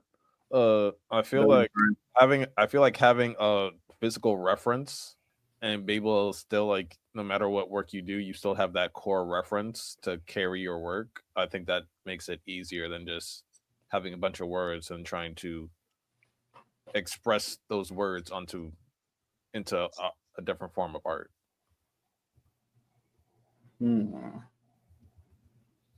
Now, one could be more descriptive than the other one. You know, like Lancer took could be more descriptive, but you still have to show that than the other one. You still have to like pose your characters a certain way, how you want to convey whatever is going on from scratch. I think that's more difficult. Yeah, that's more work for sure. I think you could argue there's limitations based off like what a panel says or what a panel's showing. You have to make sure everything hits those notes. Whereas a description, you can kind of, as long as it generally abides by the description, you can kind of do whatever the hell you want for the fight. Dang. But a novel, it probably is fate though. That's kind of unfair, but yeah, it is. All right, then. So much more material than Demon Slayer, which is also a big advantage. I think everything on this list has more material than Demon Slayer. Mm-hmm. Let's go, Big Demon. So then not Helsing Ultimate. So the last one is just miscellaneous stuff in terms of just adapting things that I guess just are kind of unique to each series. Give me a little bit more time to think about it. So like what we could say, like world building, power system. Yeah, power system. Even those little like slice of life moments that Demon Slayer has, like the I would imagine something. I would imagine like sound effects. I also agree with that too. Yeah, like sound effects. That's the case. I might low key give it to Haikyuu for that. If we're talking about miscellaneous things, like Haikyuu or Hunter x Hunter. I mean, sound effects. JoJo's is actually pretty good. Fire Force. What was that? It was like sound effects, like slice of life. I mean, FMA's sound effects, like whenever the hands come together and that hit spark, and I mean, that's pretty dope. The sound of metal. Yeah. Alphonse, anytime he's running, the sound of his armor. Yeah, I agree with that. Yeah. Can I use this as miscellaneous? How much clout the anime brought to the manga. Oh, that's Demon Slayer now. Yeah, this is obviously Demon Slayer right there.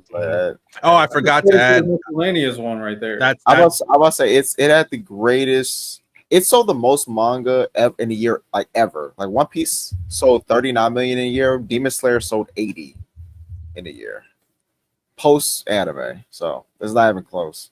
Oh yeah, I was gonna say that's the one I forgot to put was Impact, because Lani really focused on that when he talked about Demon Slayer's impact. Yeah, Demon Slayer has the greatest impact. I think Impact should have its own category. Yeah, so I'm gonna put that on there, but I think Demon Slayer also wins that one. So let's put Impact, and we can put Demon Slayer on that. Honestly, if we're talking about Impact, as far as anime, it goes. You can say Dragon Ball. You can go Naruto, Sailor Moon. Then it might be Demon Slayer.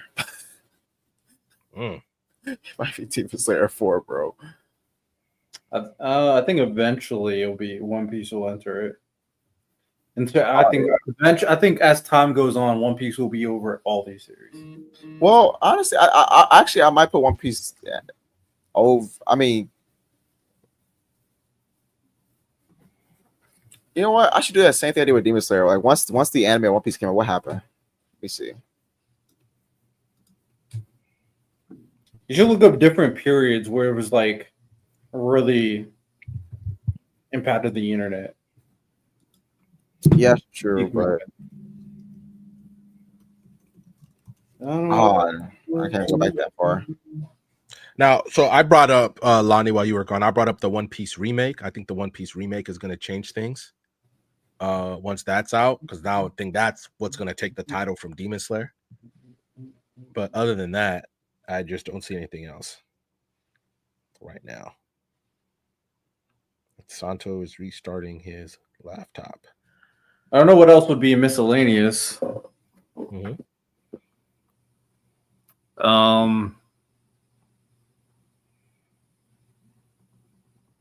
Miscellaneous.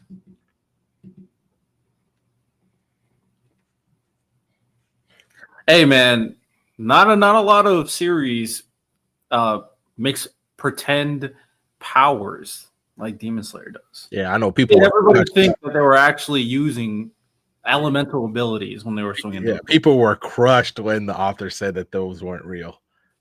Yeah, in terms of an anime completely misdirecting its audience like that, yeah, it goes to Demon Slayer too. I still stand by what I said. I think Dead Calm is the best ability I've seen in there out of all the Demon Slayers. Because also Gyu made it by himself. Dead Calm is fire. I don't remember any of the abilities and what they're called. Rising Tide, the one that he only uses once, that he uses on the mom demon when they're about to go fight the spider one, the Lower Moon, and he kills her, but it's like calm rain fell on her. Like those were cool. Yeah, they were invested. And another miscellaneous thing, the most realistic animation, Demon Slayer again. Shout out that fire and that explosion. Mm-hmm. I don't know what else will be miscellaneous. Yeah, I'm just throwing random shit out there. So that's why I said I wanted things that kind of are more unique to each series. Like for instance, I use Demon Slayer with its chibi scenes, kind of matching. Things are just kind of unique to each series because each anime has a unique thing to itself. Oh, Loki, what if miscellaneous was which is the most like? What if miscellaneous was rewatchability? I'm not mad at that. Like rewatchability, like how often can you rewatch it? Well, Attack on Titan clears. Clears is insane. And the only reason for me, I've the most. I can't tell me something I watched the anime. Ty, I'm gonna need you to say all that over again, bro. Yeah, you sound like a robot. I was saying that for me, for Full Metal, I've watched that anime literally. I'm being like genuine when I say this, probably 60 times. But I'm being genuine with that. And me, I've rewatched Demon Slayer more than Attack on Titan. So I've rewatched Haikyuu more than Attack on Titan too.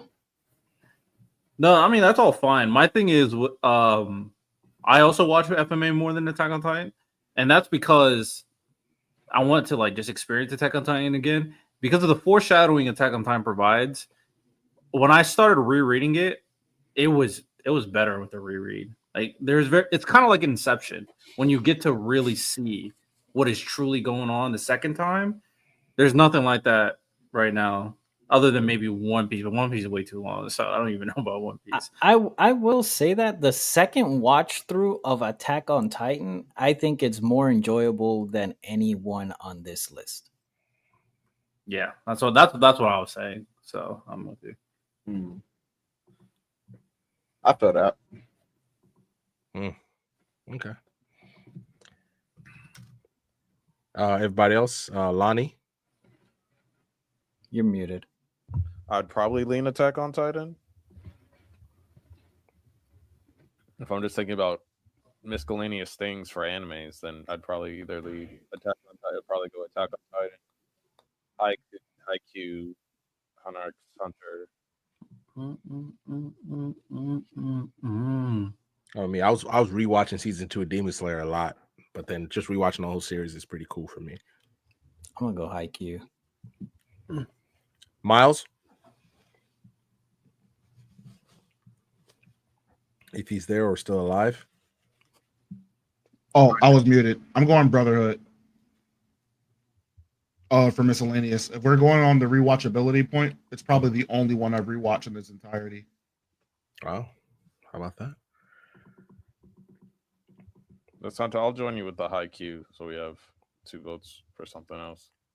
All right, then. So we have so Santo. Oh, not Santo. Ty, did you say Attack on Titan or did you say FMA? I say Full Metal. Okay, then Full Metal wins. Actually, no. There's 2 Full Metal. So God, I'm the deciding vote, and I said Demon Slayer. So, chat between Full Metal and Attack on Titan, which one do you guys believe has better rewatchability? Let us know. But I think this was actually a pretty fun conversation, just kind of seeing more parts of each series that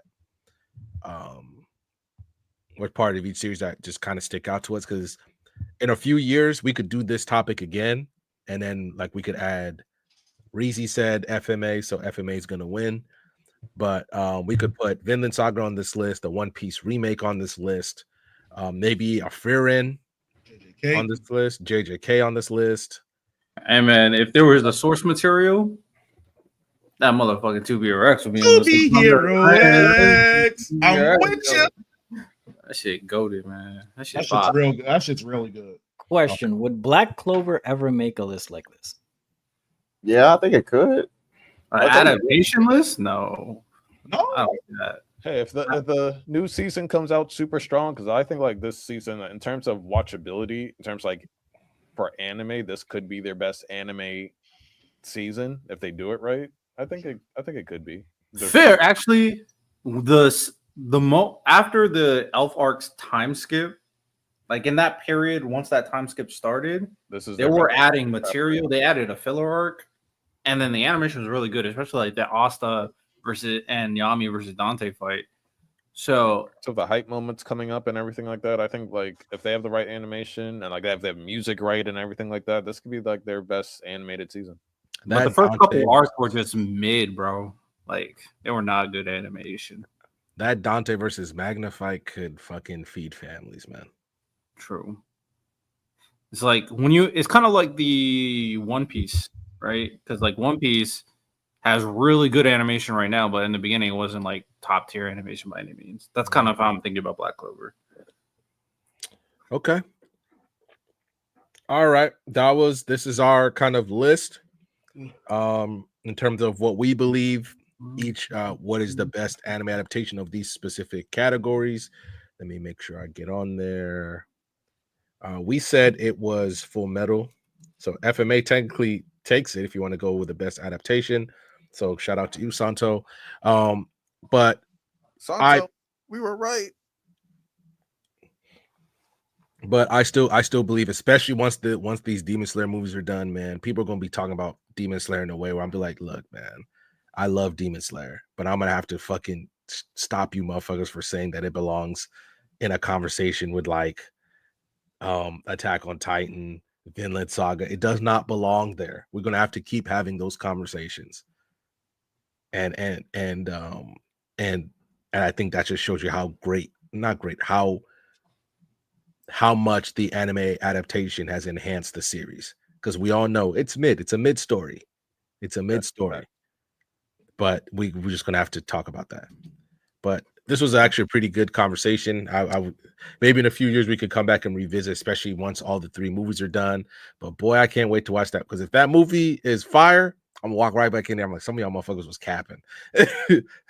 Motherfuckers was capping. Look at what they did. They gonna cook with that Zenitsu fight. That's a fight that people are looking forward to. Like the Zenitsu fight against his senpai is gonna be, then there's obviously the Kokushibo fight. And then if they nail Baby Muzan and people are like, man, that shit was fire. I don't know what else I can say.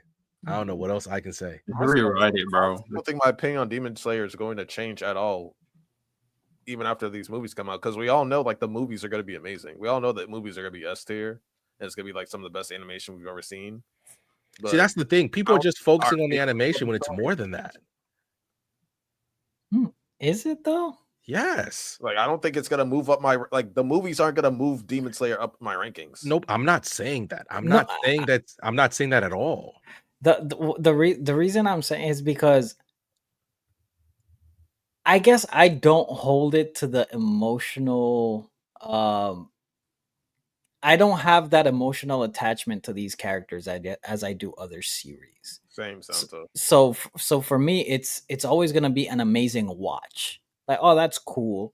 Like, oh, Zenitsu has aura. Like, stuff like that is going to happen. But like an emotional attachment, I just don't have it with Demon Slayer. Like, that's not what I'm there for. Outside of our realm of expectations, I don't think so. Like, we all know how great the adaptation is going to be, but I don't think it's going to do anything that like transcends what we already like imagined we're gonna see. I'm not gonna lie, if they retcon the ending, that's gonna transcend what I think. Unless they retcon the ending, that's the only thing. Yeah, that's my biggest thing. So my only reason, and you weren't here for this, Lani, but I said the perception around certain characters, and I used Tengen as the example when the better example was Rengoku. People were legitimately crying about Rengoku when the Mugen Train movie was over. When I watched it in theaters, I had people legitimately crying.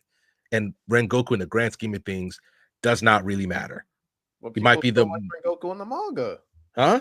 People are still going crazy over Rengoku in the manga. They were not the same way, not like after the fucking movie came out. So, they were not. They literally were not. People weren't crying on TikTok, yeah. No, that's not what I mean. It's the general perception around the character legitimately changed after the Mugen Train movie. I don't understand why that is so. I think more people got exposed to the character. I don't think the perception of him drastically changed. The manga community is smaller than the anime community. So yeah, but the people that read the manga felt the same way about the people that then show me those people, because I read it. I read the Demon Slayer manga when it was running, because I don't remember niggas having conversations about Rengoku like they were having after the Mugen Train movie. It was manga people or anime people. The conversation around that character in particular completely changed. I don't know how it well, changed. at least in the circle that at least the circle that I was part of, it's like, oh, it was cool. It was the same thing. Like they didn't make his death even more dramatic. It was like literally the same actions. I mean, you could argue that the tone and all that stuff helped. The caption was great. The music, the setting, mood was great, and it really incentivized the whole situation. But it didn't make me look at Rengoku differently.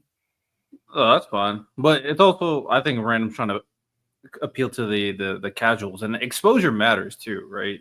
If it's a good adaptation and enough for people to share about Rengoku and talk about Rengoku, the exposure thing is what matters. Like that's why Full Metal is getting all this praise, because it really the adaptation's basically the same, but now more people know about Full Metal, and that's why it's so great. And yeah, the Tengen fight is like the best. It's like you could say the best fight in anime, one of the top 2 best fights at whatever. I still thought in Demon Slayer that was the best fight until the last arc. So it was like nothing. So my perception on the Tengen fight in terms of the story didn't change, because I still thought it was like, this is the best fight I've seen so far. And then until the last arc, what happened? That Tengen fight was the best fight in Demon Slayer. And now we're in the last arc, and then we'll finally see better fights. So, well, to be fair, there's only kind of 2 really big fights in between. Yeah, exactly. There's one more arc. My perception on like what happened didn't like drastically change. I got what you're saying. I just wanted to throw that little. It's only 2 big fights. You feel me? Yeah. So, hey, but blame Demon Slayer for that. So, it's like, short series. Yeah, so it's like, I don't think. Yeah, like Impact the Demon Slayer is undeniable, but they didn't change my perception on any character like that. I think they're going to be emotional though, like when the one Hashira fights number 2 Upper Moon. Yeah, no, they'll get the music going, Riddell, and all that other stuff. Like they'll the backstory. They'll enhance the moments, but the moments aren't gonna magically change because of the animation. Like it's not gonna change my perception. I might feel more strongly towards a situation, but I'm not going to change my perspective on a situation. That's 2 different things. Maybe with the backstory of a certain demon of Demon Slayer, that could add a lot more content for both Muzan and number 1 and what's his name? Yeah, if they add stuff, cool. If they add stuff that's not the original story, then yeah, that can change perception if you're adding stuff. We'll see. But they haven't done that yet in the story, so until they actually add stuff, I mean, they have though. stuff They would have adding they stuff have to added a stuff. recipe is changing the rest. So like if you're adding stuff, then yeah, it's gonna change my perception. Add some sugar, man. Make it sweeter. They have added stuff. They have enhanced stuff, like even stuff like the Tengen fight in the manga. When people in the they explain it in the anime, in the manga, all of a sudden when Gyutaro blows up, they don't explain how everybody makes it. The anime explains that. Even those additions, they don't show that in the manga. But the fact that Nezuko burns the blood or whatever the fuck that was, they added that in the anime to explain that more. Yeah, but did it change your perspective on like what actually happened, or did it just enhance Like if you want to ask me, I thought, for me personally, I thought the Rui fight was better than the Tengen fight in the manga. That's what I thought. And I would just disagree. Like I think it's a good fight, but I would just disagree. But I personally like the Tengen fight a lot. Because I also really like Tengen. So like that could just be a bias of mine. I thought the Tengen fight was probably the best fight until the last arc. That was just me. Yeah. Me, I just think you're underscoring. I understand how you felt about it. I think you're underscoring how the general public felt about the manga compared to the anime. And I understand that more people are going to watch the anime, but the conversation was just different. The conversation was just different. I think that's the only difference. I agree, Random. I thought Demon Slayer manga was it's mid. Yeah, it's mid. That's what I'm saying. The conversation is just louder. Like the same themes of the conversation are bigger, yes. But that's it. Like something in the manga is gonna be bigger in the anime, but like it's the perception isn't changed. It's just a bigger conversation. It's the same subject. They're still talking about the same events, just in a different format. But not like they didn't like someone that only read the manga isn't gonna feel differently than someone that only watched isn't gonna feel different about Rengoku compared to someone that only watched the anime. They're gonna feel the same thing about Rengoku. Lani, I legitimately watched you last season lose your mind about how the T-Bait anime was adapted. Yeah, that's a negative adaptation. Yeah, and that shows you. So why they're also changing the story for the worse. So that's like different. Why? It's not even that. They didn't change others. The first fight where Arthur shows himself when he's a fucking toddler, you lost your mind about that because he was JPEG. They didn't change nothing. Those actions happened. They changed a few things. They definitely changed. Lani, if you can admit that there is a negative adaptation, why can you not admit that there's a positive adaptation? Didn't I just say that Demon Slayer has the greatest impact and that it enhances situations? Miles, how is me saying that it enhances, not saying that it's a positive adaptation? If I'm saying something enhanced, if I'm saying the adaptation enhances what you feel about a character or enhances a situation, how is that saying that never mind. Like I'm confused. If I'm saying Miles, I give up. I give up, Miles. I give up. Like that makes no sense. Right up. That makes no sense. I give up. I think you're just using how you enhances. It doesn't change it. Those are two things. No. To say that it changed, like, oh, the anime changed my whole thought process on Tengen and Rengoku. No, I felt the same way. Lonnie, that's you. Lonnie, you're talking about yourself. Other people who read the manga said, okay, Tengen's kind of mid, or he's okay. Who's saying this? Find me these people. Lonnie, the fucking world told you when the season came out. Oh, they weren't rocking with Demon Slayer like that. And then Ty pulled up the stats, and there was number 2 in the weekly shonen. Nigga, did he not? Okay, you also missed the part where post anime, Demon Slayer sold 80 million copies. Yes, the most it's ever sold ever. So again, what does that have to do with changing your perspective on something and then compared to enhancing something? Okay, what does that have to do with it? Lonnie, the people who literally did not read the camera on. The people who literally did not read the anime because they're like, oh, I heard about Demon Slayer. Sure, some people like it. It's cool. The anime comes out, literal, because it sold 18 million before.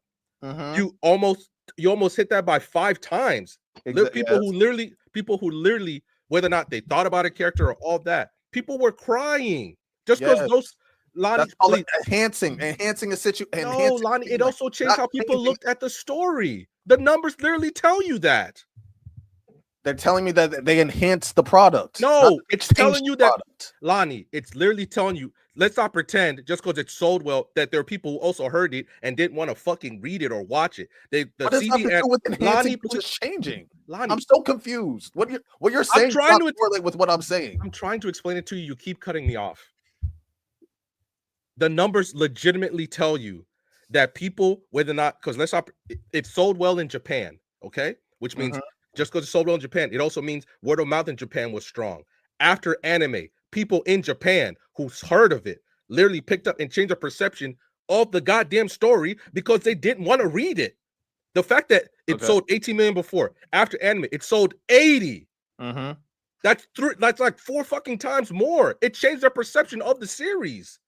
Okay. How does that not work? The numbers fucking tell you that. Okay. So to break this down slowly, so that there's no confusion. Oh my god. To change the perspective on something means that something has to be different in terms of how you see it. So if someone like said like, "Oh, when I saw Rengoku die, I got angry," and then if someone said, "Oh, in the anime, when I saw Rengoku die, I was happy," that's a change of perspective. That's a change of perspective. Lonnie. If Lonnie. someone's like, "Oh, this was upsetting in the manga, but I cried at the anime," that's an enhancement. That's Lonnie. an enhancement. Lonnie. Are you? Lonnie. I'm just wondering. Are you following? Yes, but you're not understanding what I'm trying to tell you. So if people are reacting more to the same sequences in the anime compared to the manga, that's an enhancement. That's not a change in perspective. That's just an enhancement of the product. Lonnie. So I hope that you got that. Yes, but nigga, you're down not any listening, slower. Lonnie. You're literally taking something else. You're not listening to what I'm telling you. You're bringing in numbers. Lonnie, Lonnie, stop talking and let me explain this to you. Okay. Lonnie, when the T-Bait anime came, when the T-Bait anime was Someone coming get with out, the Webster dictionary. Lonnie, when the T-Bait anime was coming out, when the T-Bait anime was coming out, we got the same conversation again. But okay. Oh my. Do you even want the series to change your perspective? Isn't that a bad thing? Yeah, exactly, Riddell. No. This is what I'm trying to tell you. This is what I'm trying to tell you right now, Lonnie. Riddell, to me, that's like if someone Lonnie, please stop talking. Hold on, Riddell. Hold on, random. Riddell, if someone read AOT and they said, "Oh, Aaron was wrong," and then they watched the anime and they said, "Oh, Aaron is right," that's a change of perspective. That's a change of perspective. If someone said, "You know what? I was kind of feeling Aaron in the manga, but in the anime, I was totally rocking with him." That's an enhancement. That's an enhancement.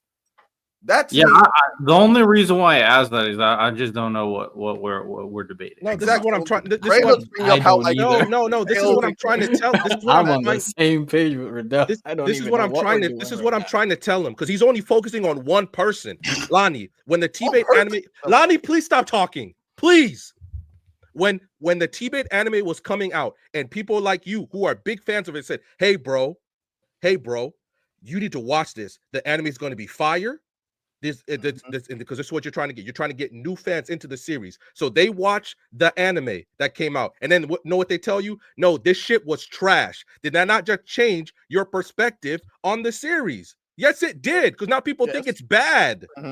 Now people think it's bad. And sure, you can get some of those people to read the manhwa, but most people who are casuals will not do that. So now all of a sudden, T-Bait lost a whole bunch of potential fans that you will not see. I don't understand how that's so hard for you to understand. Demon Slayer, people, the conversation around Demon Slayer as a series literally changed when the anime came out. Are we not always trying to tell people, no, it does not belong in the same conversation as T-Bait? We've had that. I've had that conversation. You have had that conversation. We've all had it. How are you not sitting there and all these conversations where we're telling people, no, it does not belong here, and you think the perception around the series has not changed?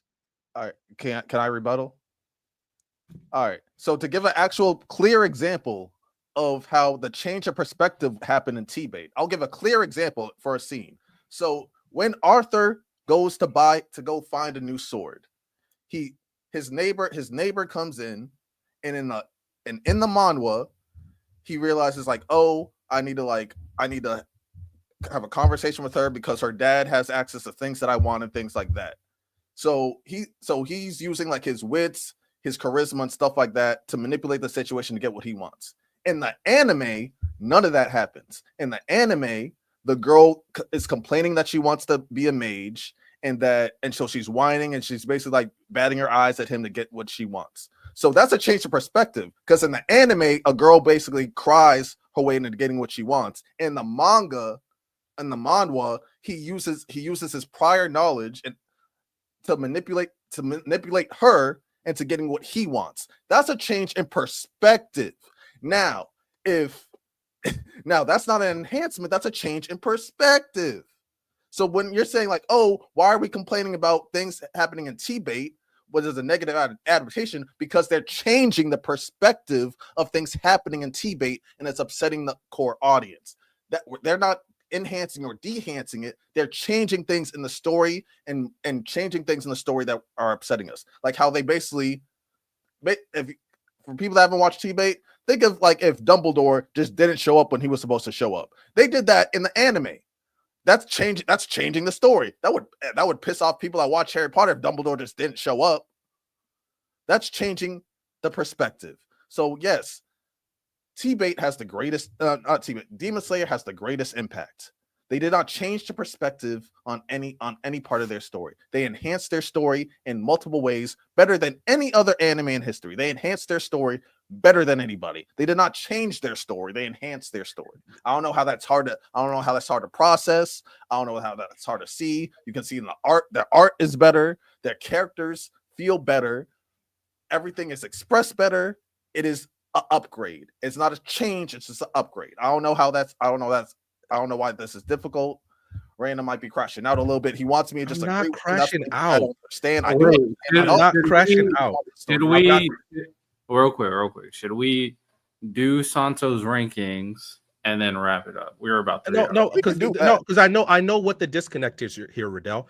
What I am trying to tell Lani. No, Riddell, the answer is no. That's the answer. What I am trying to tell Lani, because he's not. Please stop, Lani. Please. This is what I'm trying to, and I understand what the disconnect here. Lani is focusing on the core audience, and I understand that. Lani, please. Lani, please. Lani, I am begging you. I am literally begging you, because I did not cut you off.